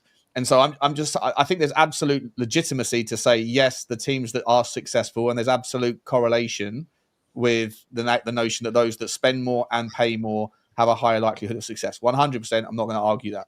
But the idea that the reason why we don't win things is because we don't pay the wages, then by extension of that argument, you're saying that if we did, we would. And that isn't necessarily the truth when you look at all the teams that are successful or not. If everybody is paying more in wage to turnover than Tottenham is, and there's only 8 teams in the Premier League, there's only 13 teams in the last 26 years of Daniel Levy's reign that have won a trophy either in English football, Premier League, FA Cup or Carabao Cup, of which Tottenham are one. 6 teams have won one. 7 teams have won one. 2 teams have won 2, Leicester and Tottenham. Yeah. And the other 70 trophies have gone, or whatever it is, 90 trophies, well, I forget the number now, whatever that number is, has gone to the other 5 teams. And of those 5 teams, those other 3 teams, 3 of those 5 have always been more successful. And the 2 teams that have won 75% in the last 15 years have been because of things that are correlated to the wage spend, but are generally driven by factors that are much broader, like essentially breaking rules that should be better enforced, better crafted, and by insane money that came in before the rules were created, and then the doors were shut after the horse bolted. And so all I'm saying with the wage to turnover ratio argument is that it's the current low-hanging fruit for people that want to find the root cause, but it doesn't mean it's the root cause just because it's the anomaly. And the fact that you can point to 16 other teams in the Premier League that also spend more but don't win anything, that's why that's the only point I'm making. But I don't dismiss it as a relevant factor, and I don't argue with the idea that spending more money would likely bring better players in that can give you a better chance. But again, the argument is, and I know Connor has a problem with me for saying this, and big up to you, Connor. I'm sure you're going to rebut all this. But the argument is that if money is the only thing that attracts players to your football club, and there's not other things at play, like the draw of playing for teams that have a higher probability of success, then if it was all about money, then every single time Saudi Arabia put their hand up and said, I want this player and we're willing to pay you 500 grand a week, every player would go, and they don't. So it can't always be about money. I just come back on that. I also need to go and walk my dogs in a minute. But yeah, I think broadly then we agree that that there is no one cause, right? It's just not that simplistic. There is no one cause as to why we're not getting the success we want. And you're right, correlation isn't causation. But I think what we have here with the wage to turnover ratio is there is a correlation. It's just not a perfect correlation, right? There's only a limited number of teams who can ever win anything. So if every team goes and spends 90% ratio, they're not all going to win. It's just absolutely impossible. So Sure. Anyone who offers it as the silver bullet or whatever, it's ridiculous. But I would lean towards the argument of if any team is having success at our level, that's the anomaly. And I think we do need to push it up in order to give ourselves a chance of having that success. 100%. It will help. It will help. But at the same time, the other counter argument to that, just real quick, is if you start to then go from feast to famine, or famine to feast rather, and you start to go, I'll identify a player that we think is going to move the needle, and that guy only comes to us if we're paying him 300 grand a week, for example, then that's fine as long as you identify the right player. But if you do what, say, Manchester United have done horrendously, then you end up with massive cock blocks and paperweights. And they've done that in the case, I think you can name 5 or 6 players in the current squad, in Anthony, Sancho, Rashford to a degree, Casemiro, even Harry Maguire. There's so many examples of like, oh, just pay the money and you'll get the player and then everything's good. Well, not necessarily. Manchester United, yes, they've still managed to tick over their trophies in the FA Cup and stuff, but they haven't been close to winning the league for a long time. And when it comes to cup success, there's a hell of a lot of variance, a hell of a lot of luck, who you get drawn against, where you get drawn, what's happening with injuries at the time, and all those clubs get, all those things come into play, which you should think get ironed out over the course of a season when you can't avoid playing everybody at home and away. And so it's a double-edged sword, is paying the money. I agree in principle that if you can find the right player and then show the ambition and attract that player with the right product and everything else, and you have the right coach and everything else goes well, and as Daniel Levy said in his interview, a lot of luck comes into that, then I think that you can obviously move in the right direction. But I think the number one criteria that Tottenham have to improve on before they, and it's part of many things, but the number one thing that's the most important thing is identifying the right players. And they don't all have to cost 80 million, and they don't all need 250 grand a week. Sure. If we don't improve on that, it doesn't matter how much you spend on wages, you're never going to win anything. Talent ID is the number one thing we need to improve on. I think wages and wage caps come into that though, Sean, because if you want a certain level of player, the better players demand the higher wages, and if you're not prepared to pay, we were hearing, although he was never going to come to us, Spurs were reportedly going to offer Mbeumo 150, and he's getting 230 at United. So, and listen, Chris, Sean is right. There isn't one specific thing that has gone wrong at Spurs over the last 25 years. I have a 7-point manifesto, which I will happily find and send to you, because those cover, in essence, all the mistakes that Levy and Tottenham have made. Yeah, I mean, maybe let me respond on that. The wage points that Sean made in response. You do which that some of which, highly hobnobs. Go on. Yeah, sure. And hello, guys. Nice to see you all.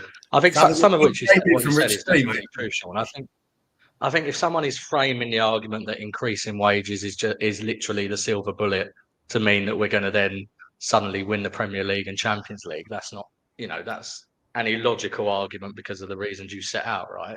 Around there being lots of other variables to it. I think, though, if you are framing the argument the way that I do, which is I'm questioning ENIC's ambition for running the football club because they never stretch themselves on those types of things. And I think that's impossible to argue against, because you can look over the whole period of their 24 years and it's always been 40 to 50% if you look over the different averaging periods, right?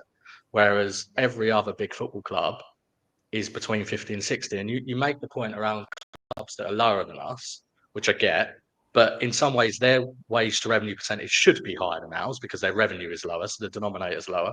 So they spend more on wages proportionally, so their percentage will then be higher, and they're showing ambition through doing that. But we have this weird paradox where we're somehow much lower than those clubs, but then we're also lower than the clubs that have got bigger revenues than us when it comes to the percentage, and that just doesn't work, you know, as a sort of totality. Well, it does, argument. because those clubs, like Tottenham, is an anomaly in as much as we have unbelievable revenue because of the genius entrepreneurship that Daniel Levy has demonstrated, that has found a way to raise our revenue through off-pitch access and off-pitch success that Cities, Newcastle's, Chelsea's, whatever, that they can't do. They haven't done that. So all of their revenue that is derived mainly from either player trading or from prize money, those guys, if they have a higher probability to attract those players that we can't attract, because when we pick the phone up and say, hey, we really like to sign you, and then as soon as that gets out, then Liverpool pick up the phone and say, no, we want you too.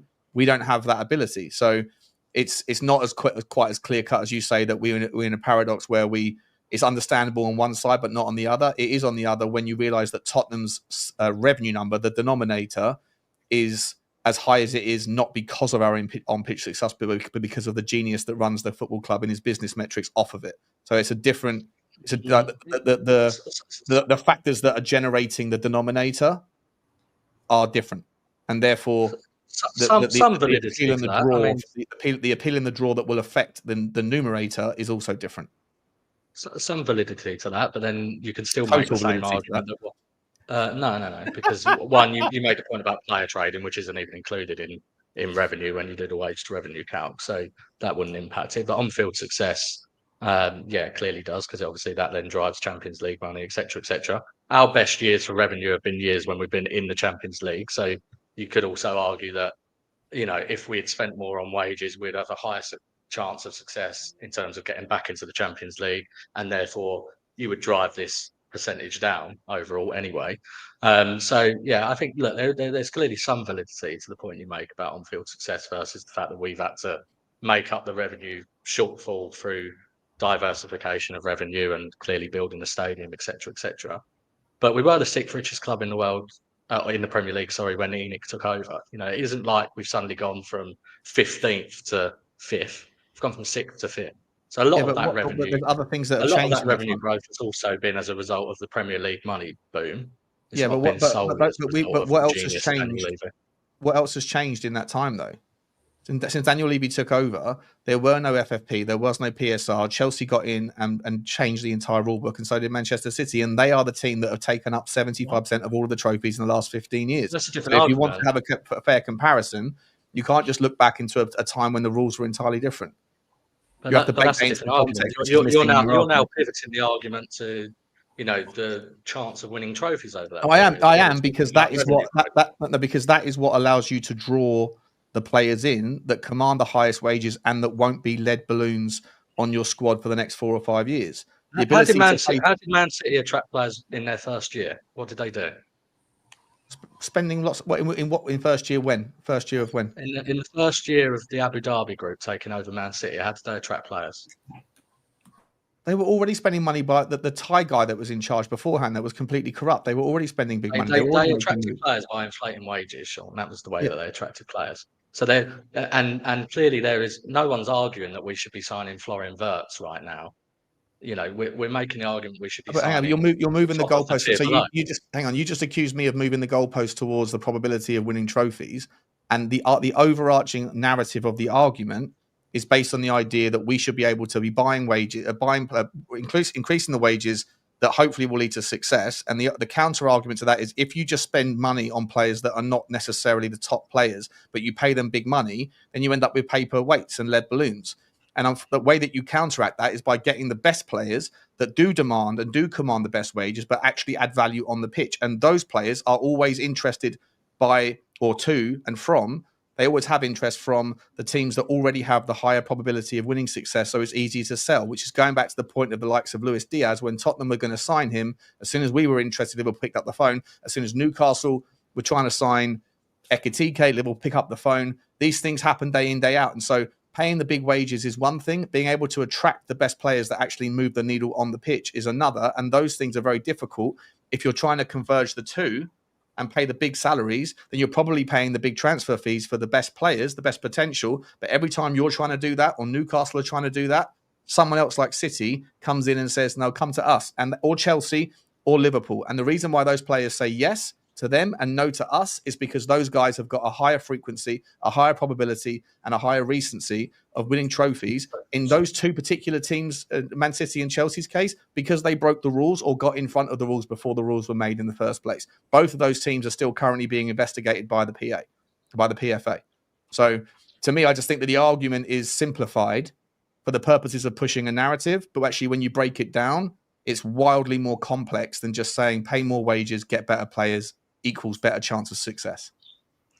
Yeah, I disagree with some of that. I agree with some of it. I think there has clearly been, you can go back to under Poch when we didn't push on, and that at that time we also still had a very low wage to revenue ratio because that's the model that ENIC had decided to adopt. And there's examples of players we didn't get during that time that would have allowed us to kick on when we were actually a more interesting, exciting project than Liverpool, for example, at that specific time. Similarly with Arsenal, the final similarly with Arsenal, you've seen it go like this, right? So then there's also challenges. We had two title challenges in that period, and the Champions League final without paying those wages. So it's not necessarily a delineated sort of correlation, is it? Which you can also criticise even more because they got the golden ticket and didn't kick on. But anyway, we can get into that debate afterwards. If you let me finish my initial point. My initial point was going to be, you've had Newcastle and Aston Villa also during this recency period. Their wages are now higher than ours in absolute terms as well for their playing squads. So, clearly there has been, over this 5 years, whatever your view is, I take your point that, we're still going to, given where we are now, and we just finished 17th, right? We're going to struggle to attract players versus a Liverpool, for example, right now. But you must also be able to take the point, being £100 million less on the wage bill than Arsenal, Liverpool, City, Chelsea and United, and now below Aston Villa and Newcastle for the wage bill for the playing squad, clearly lacks ambition.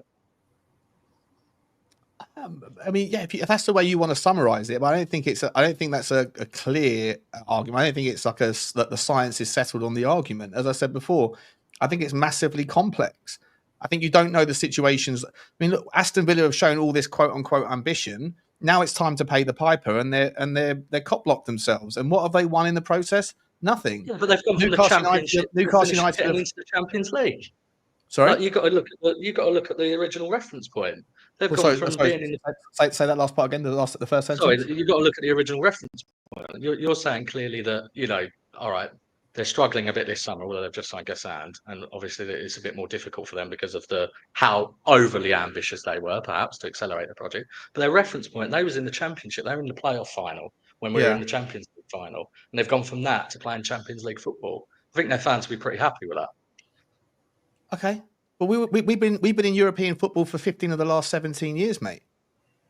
Oh, and we were also the fourth most successful team in England and sixth, 12th in the league when they took over. This is the grass is greener narrative, right? People just look at recency bias and say, look, because Tottenham have regressed over the last few years since a massive investment, total reshift of the economics of the football club under the new stadium, and because you've seen a club come up in the last 5 years and go from here to here, that's the model that works. But Tottenham have won the Europa League.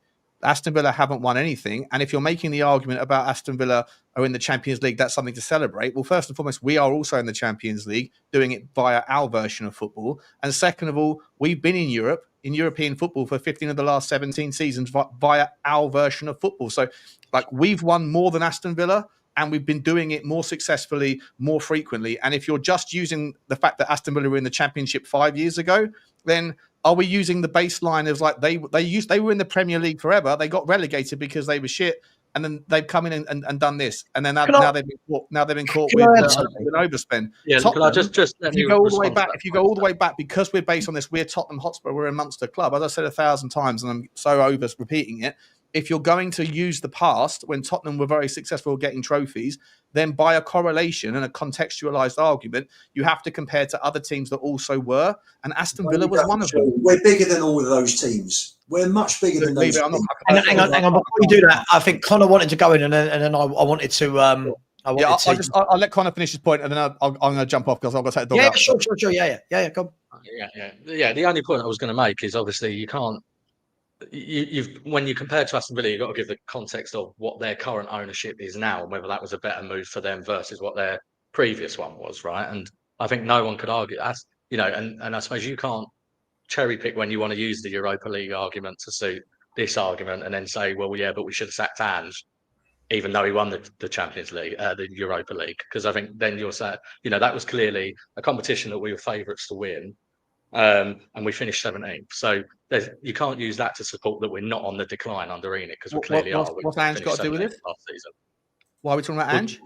Because you pick that up, you disregard the Europa when it suits you to support your argument to sack Ange, but then you use it as a reason to back Levy. That's just inconsistent.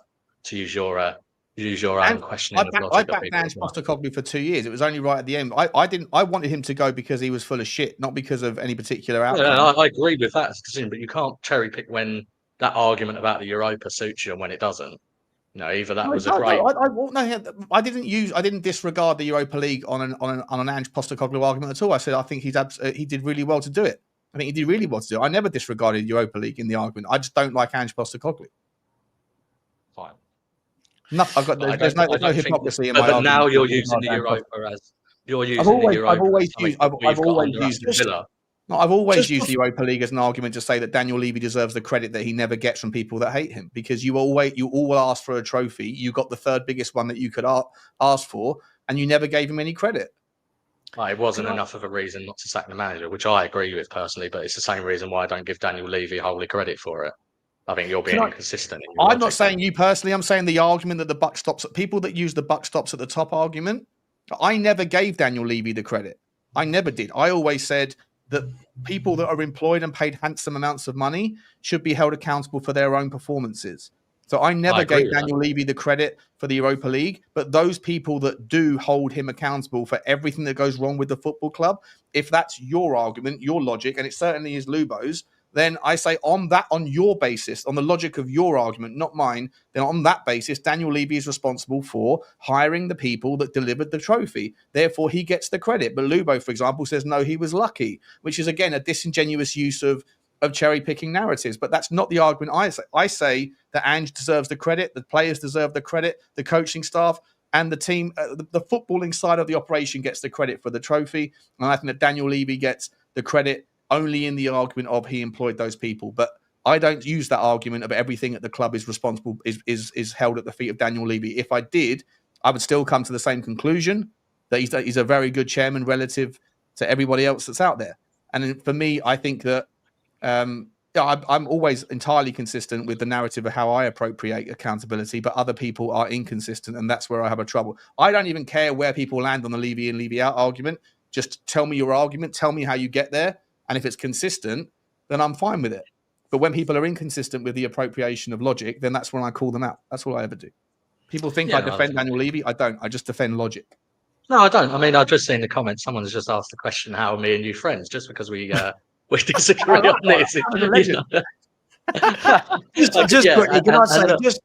Just quickly, just before Sean goes, there's something I want to say to him about Villa and my second team, apparently. But before I do, just quickly, people in the chat, what I think we've got to get to a point where, you've got to realize that YouTubers have to all have different positions. Like, even if we agree, like Lubo and I agree on Levy out, but disagree on why, right? Connor is Levy out, but comes at it from a different angle to me. Sean is here nor there, but wants logic. But you lot, when you all say things like, "I'll get out of here, Sean, go and walk your dog," and we don't want to hear this, but we like him. Got to remember, if we didn't have all these different sides to the argument, guys, you wouldn't have a show, right? You wouldn't have a show. And then what you'd accuse all of us of is being an echo chamber. So I think we need to be a little bit more respectful to guests. I think we need to be a little bit more... No, Sean, I know that. But as someone that goes on to other shows myself, it's almost like we disagree with your argument. Go on, F off. Go and walk your... It's like, come on, let's not do this. Let's just respect everybody. Last thing I'd say is I think when people are bringing in the Aston Villa bit, this is only from Savva's opinion, right? I see it that the reason why people talk about Aston Villa getting into the Champions League, it isn't, oh my God, they've not won anything. I think it's more, where were they 6 years ago? They've come into the Premier League. Most teams that come into the Premier League go straight back down. But what Villa have actually done is come up, shown the ambition to kind of, first of all, get into Europe and then fight to get into the Champions League. Yes, it didn't work last season, but they took that risk, didn't they, with Asensio's wages, with Rashford's wages. And I think what people are saying is they'd like to see every now and then Spurs just have just a little bit of that, right? Like instead of signing Matisse Tell on loan at the back end of last season, I think people would have liked to have seen Asensio on loan, Rashford. And we can all argue the point, did it work? Did it not? How has it hampered Villa? But I think that's where I think people come from with the Villa bit, right? Is the short space of time that their owners have taken them from Championship to Champions League. And let's be fair, they were one goal away from Champions League last season on the last day of the season. Yeah. So that's where I come from with that. But Sean is also right that when we talk about Aston Villa, I don't think that should be the club that we benchmark. No, it's more just, it's an example because there's been a change in ownership and a clear change in relative ambition. And look, to be honest, I don't. No change in relative outcome. Well, if trophies are you're using an argument I don't use, right? I'm not saying you do. I know, but most of my Levy out rows are with the man above. Lubo uses that argument. Let's be fair. That guy in the top corner uses that argument. Right? As I say, it has to be relative comparison in the performance, exactly as Savva just set out. But look, I think, and by the way, the Villa model is not perfect because you could argue that they tried to do it too quickly. And to your point, Sean, that's now causing them issues this season, right? But there's a balance. If you and I were doing a stream on this, they beat Man United last season on that last day, and bearing in mind there was that really dodgy goal that I can't remember which way round. The referee screwed them. Yeah. If Aston Villa had won that game and Newcastle hadn't got the Champions League, we're now having a very different conversation because now 100%. We're going, well, Aston Villa, God, it paid off. Rashford, Asensio, it paid off. They've made Champions League 2 years in a row. Now they've got more money to go again. Now we're having a different conversation. 100%. It's a sliding doors. And by the way, just to be entirely clear, so that I've said this about 1,000 times, but I think everyone always seems to forget because they have it in their head that they've made up their mind that Levy out and that's the only way. And anyone that doesn't even subscribe to that is therefore wrong and the enemy. Just to be entirely clear, for the 1,000th time, I am more than happy for Daniel Levy to leave. I am more than happy for a new owner to come in, as long as that owner can take us to the next level. I would even shake hands and meet people in the middle and say, if the argument is he's done a relatively good job, but the last 4 or 5 years have shown that we've been knocking on the door for so long and that we're starting to regress now. Like you get a little bit of exhaustion from the gravity and then we're coming back. And therefore we can summarize that as he's done a very good job taking us from here to here. But to go from here to here, you need to be a different level of a mover and groover in the market. You have to have a different level of relationship with money. You have to look at zeros on the end of a check and not shit yourself all the time. If that's the argument, I am 100% in agreement and alignment. It's the only reason that I come across the way I do is when I have to face this like overwhelming narrative that it's like in order to be balanced, if someone's standing on one side of a balance beam and they're right at the end, you need to be on equal side the other side to be able to make the argument balance. If Lubo or Stel were to be a little bit less visceral with their hatred and everything, and in my opinion, Lubo, no disrespect, but unbalanced with it, then I wouldn't always be arguing with you and taking the other side of the strain. I am more than happy to meet people in the middle and agree that there's been loads of mistakes and agree that there's been, and we should be able to both agree that there's been loads of good things. But when the argument is always one-sided, I feel the need to take the other side for the purposes of content. But if you actually watch my channel, people in the comments do or don't, then you'd know that I probably criticise Daniel Levy more than I give him credit on my own channel in monologues. It's only when I'm on debate shows like this where I end up taking the other side. That's a fair summary of your view. Yeah. Each their own. Listen, I need some super chats. Sean, I think, are you jumping? Thanks, guys. My dog's pissed off with me. Cool. And we'll go for another big up, Sean. Mate. Thanks for your time this morning, mate. We'll go for another 15 minutes. And by the way, still Southampton 0, Wrexham 1 in the 89th, the 90th minute. And by the way, Wrexham have had 24% possession. 24% possession. And Southampton cannot break them down. Super chats. Big up to my man, Daniel Harris. How you doing, bro? Said, who are Savva and Lubo? Big up, Chris and Sean. Yeah, Savva and Lubo, those are absolute nobodies. Those pretenders, Savva and Lubo. And that is a world-class free kick. As I talk, Southampton have just whipped in an absolute world-class free kick from Manning. Great goal, 1-1. Really good free kick for anyone watching. Big up to you, Daniel. Really appreciate that, my man. Listen, always hello to all my guests. Big up. Here's my man again, Cat Fun. Justin, but she don't mind. Love it. This man loves a pun. He said, don't mean to leave anyone out. Big up Sean and Chris. And now, big up Connor as well. Big up to you. Thank you very much, Cat Fun. Big up to Boris. The 42,412 Boris has said Paratici has been given responsibility of selling. Well, has he? I mean, it's all gone. We were all expecting massive news on the day that his ban ended, and then nothing. Like, no one's heard a peep. Big up to you, Boris. Big up to Dean Law. Thank you very much. Starting the super sticker train. Thank you very much. I really appreciate everyone who's been generous this morning. Thank you very much, Dean. Thank you very much to Emma, who's coming again. Thank you very much, Emma. Very generous. Your second one of the day. Thanking you. And also Daniel Hewson. Thank you very much, Daniel. Really appreciate that. Thank you very much. And this isn't a super chat, but I like the comment. It said, to Savva, the man that I didn't know if I liked, but now love. Sounds like a love letter. Put Me On To You by Sean. I love, and Lubo, who I love now, but frustrates the hell out of me. Yeah, Lubo frustrates the hell out of all of us. Don't worry, mate. Think about his wife. They've been married for about 87 years. Love you all. I'll have to join one day. Feel free to join, my man. Absolutely. Big up to you. By the way, just a bit of quick news for Spurs loanees today. Lancashire does start up front for Oxford United. All the other championship loans are all on the bench, all of them. Jamie Donnelly's on the bench. Phillips is on the bench. They're both at Stoke. Devine is on the bench for Preston. And Yang is on the bench for Portsmouth. But Abbott does start for Wickham. There you go. Bit of breaking news. I should have Jeff Stelling's old job. I truly believe that. I truly believe if Sky saw me, that I'd have that job. Just quickly, guys, and just to put Lubo, just so you know, I've just double checked. Wages weren't the issue with Mbeumo. He's not on 230 grand a week. He's on 150 grand a week. So Tottenham could have afforded him. But look, guys, that shows you how inaccurate a lot of press reports are, doesn't it? Yeah, of course. I mean, he might have some bonuses that take it to that. I don't know, but it's 150 grand a week. But look, guys, whatever we say, however we want to break down Levy, Enoch, Ange, Lang, Frank, whoever we want to blame, whoever we want to praise, the fallout of all of this is that we have had a bad window. The fallout of all of it is, as things stand, this is the transfer window from a team that I would expect that have not got Europe and are trying to get back into some sort of a Conference League position, if that makes sense. I would expect this window from Brighton.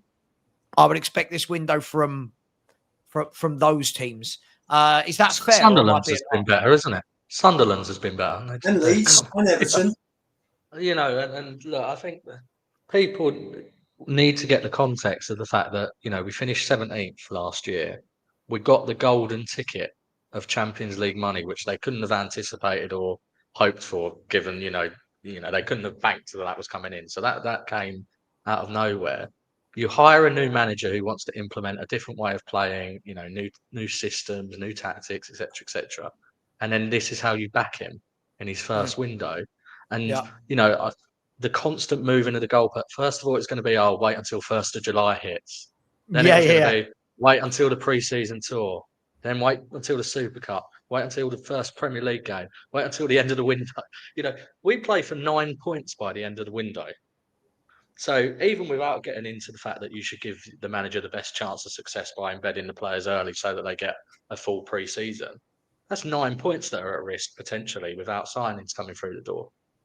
This is so consistent with windows under ENIC, and actually, to some extent, given that context of where we finished and getting the golden ticket, I'd argue it's arguably one of our worst windows ever. And the thing is with that, Connor, the thing is with that, when you actually look at the first 3 games of the Premier League season, in theory, you would say, okay, Burnley at home and is it Bournemouth at home? Yeah, right. You would say Burnley at home, Bournemouth at home. All right, Man City away. You know, you would say, okay, 6 out of 9 points. You would say get 6 out of 9. Get on the board after the first 3 games. Be in that top 5, 6 of people that have 6 points or more. Right now, I'm genuinely worried about that.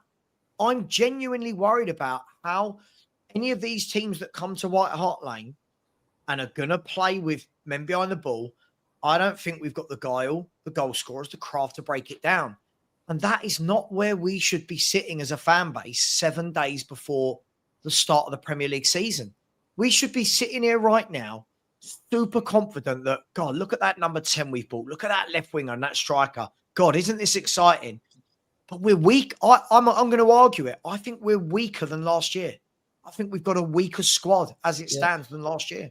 With the injuries, definitely, yeah, for sure. You know, Kulusevski and Maddison out. You know that's definitely true. You've lost Son, signed Kudus, you know, and then you've got Paulina in, but you've lost your two 10s. So yeah, we're definitely worse.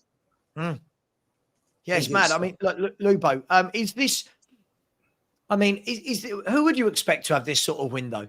I was going to ask you, what sort of team would you be expecting? A Palace, a Fulham? I wouldn't expect any Premier League club to have this window with the money they've got coming in.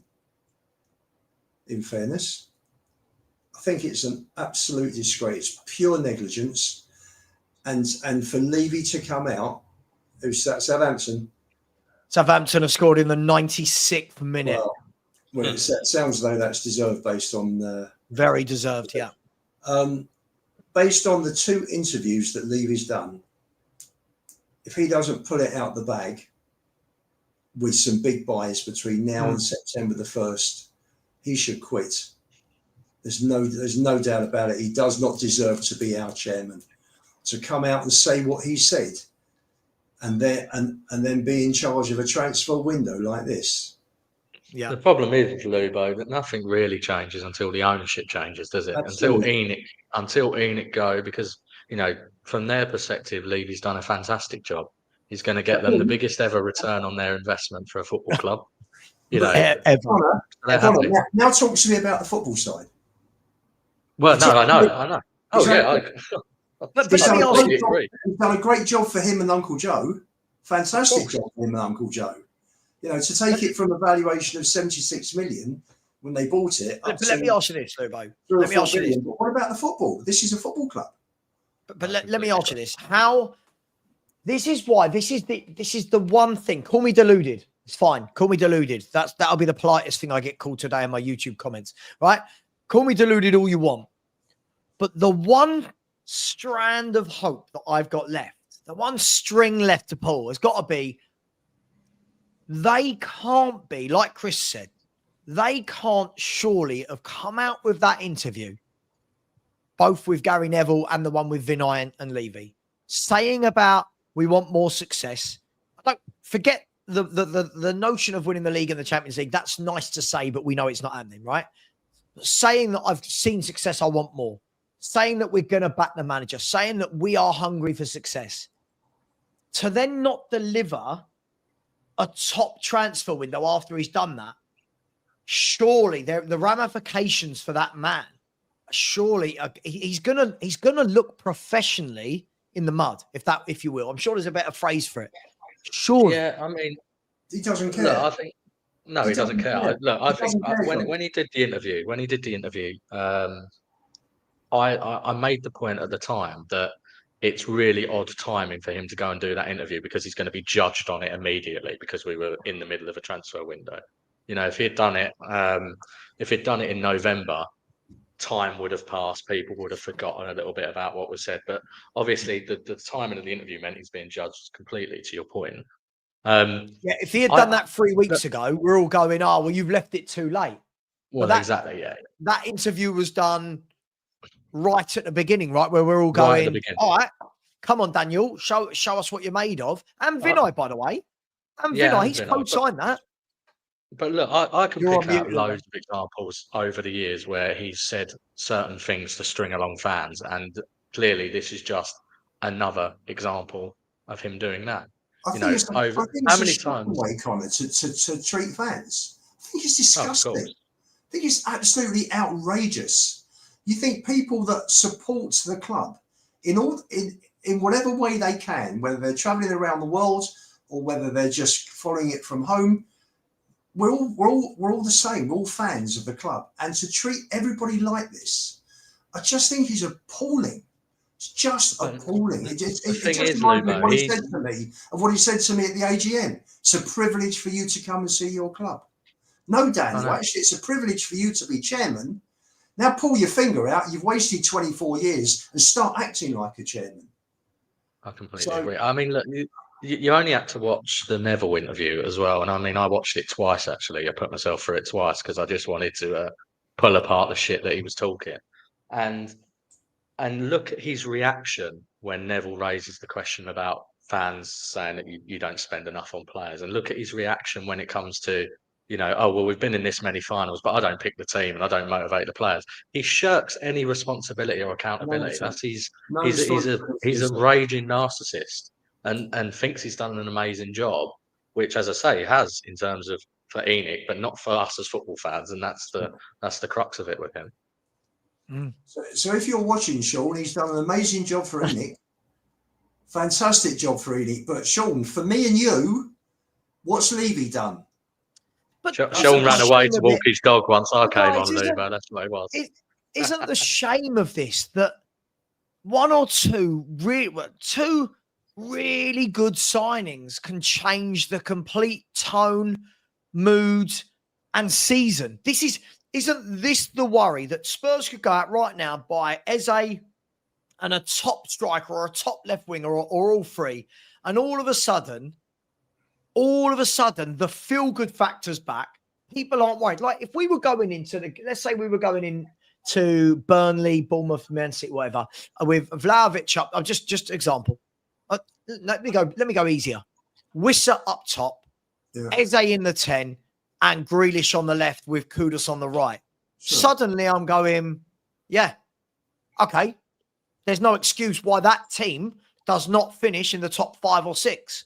There's no excuse. I don't know, Sav. I was told the other day that signings wouldn't make any difference to the outcome of a game. So I'm not sure. Maybe. Sure, I didn't agree with that, but you get my point, right? If you're going in with that, I know. I'm joking. You've added a play. Hang on. You've added a. I'm going to end the show in 2 minutes, Lubo. I'm ending the show in the next 2 minutes. You go into the season with the creativity, the goals and assists of Eze. You go in with the experience, know-how, ball retention, craft of Jack Grealish. You go in with the goals of Wissa, the power, the dribbling and the running of Kudus. Now, all of a sudden, you're going, all right, there's your 4. Now, develop in behind that, Tell, Odegaard, Johnson. You've got Kulusevski to come back, Maddison to come back next year. Suddenly, you go, cool, that's decent. This is the frustration thing for me, guys. I'm not asking for Spurs to go and take Liverpool's best players. I'm not asking to go to Real Madrid and take Rodrigo. I'm asking for Eze, who's at Crystal Palace. I'm asking for Wissa, who wants to leave. This guy isn't training. Anyway, we're going to leave it there. Guys, we're going to leave it there. There was one Ange ball at 2:13, so I'm way back. Levy does the bare minimum to keep his upward revenue stream stable. What a brilliant comment on that point, Sam. I've got to run my mum up. I literally said I'm ending the show. You're right. Okay, I'm being screamed at from downstairs. Okay, go on, you go. Right, listen. Thank you, Lubo. Thank you very much. Listen, guys, girls, we can but hope, Connor. Today is the 23rd day. So if nothing happens today, we're now down to 22 days of a transfer window to go. See, when people are saying laugh out loud Grealish, Connor, honestly, I'm looking at this squad and thinking, how are we laughing at these footballers?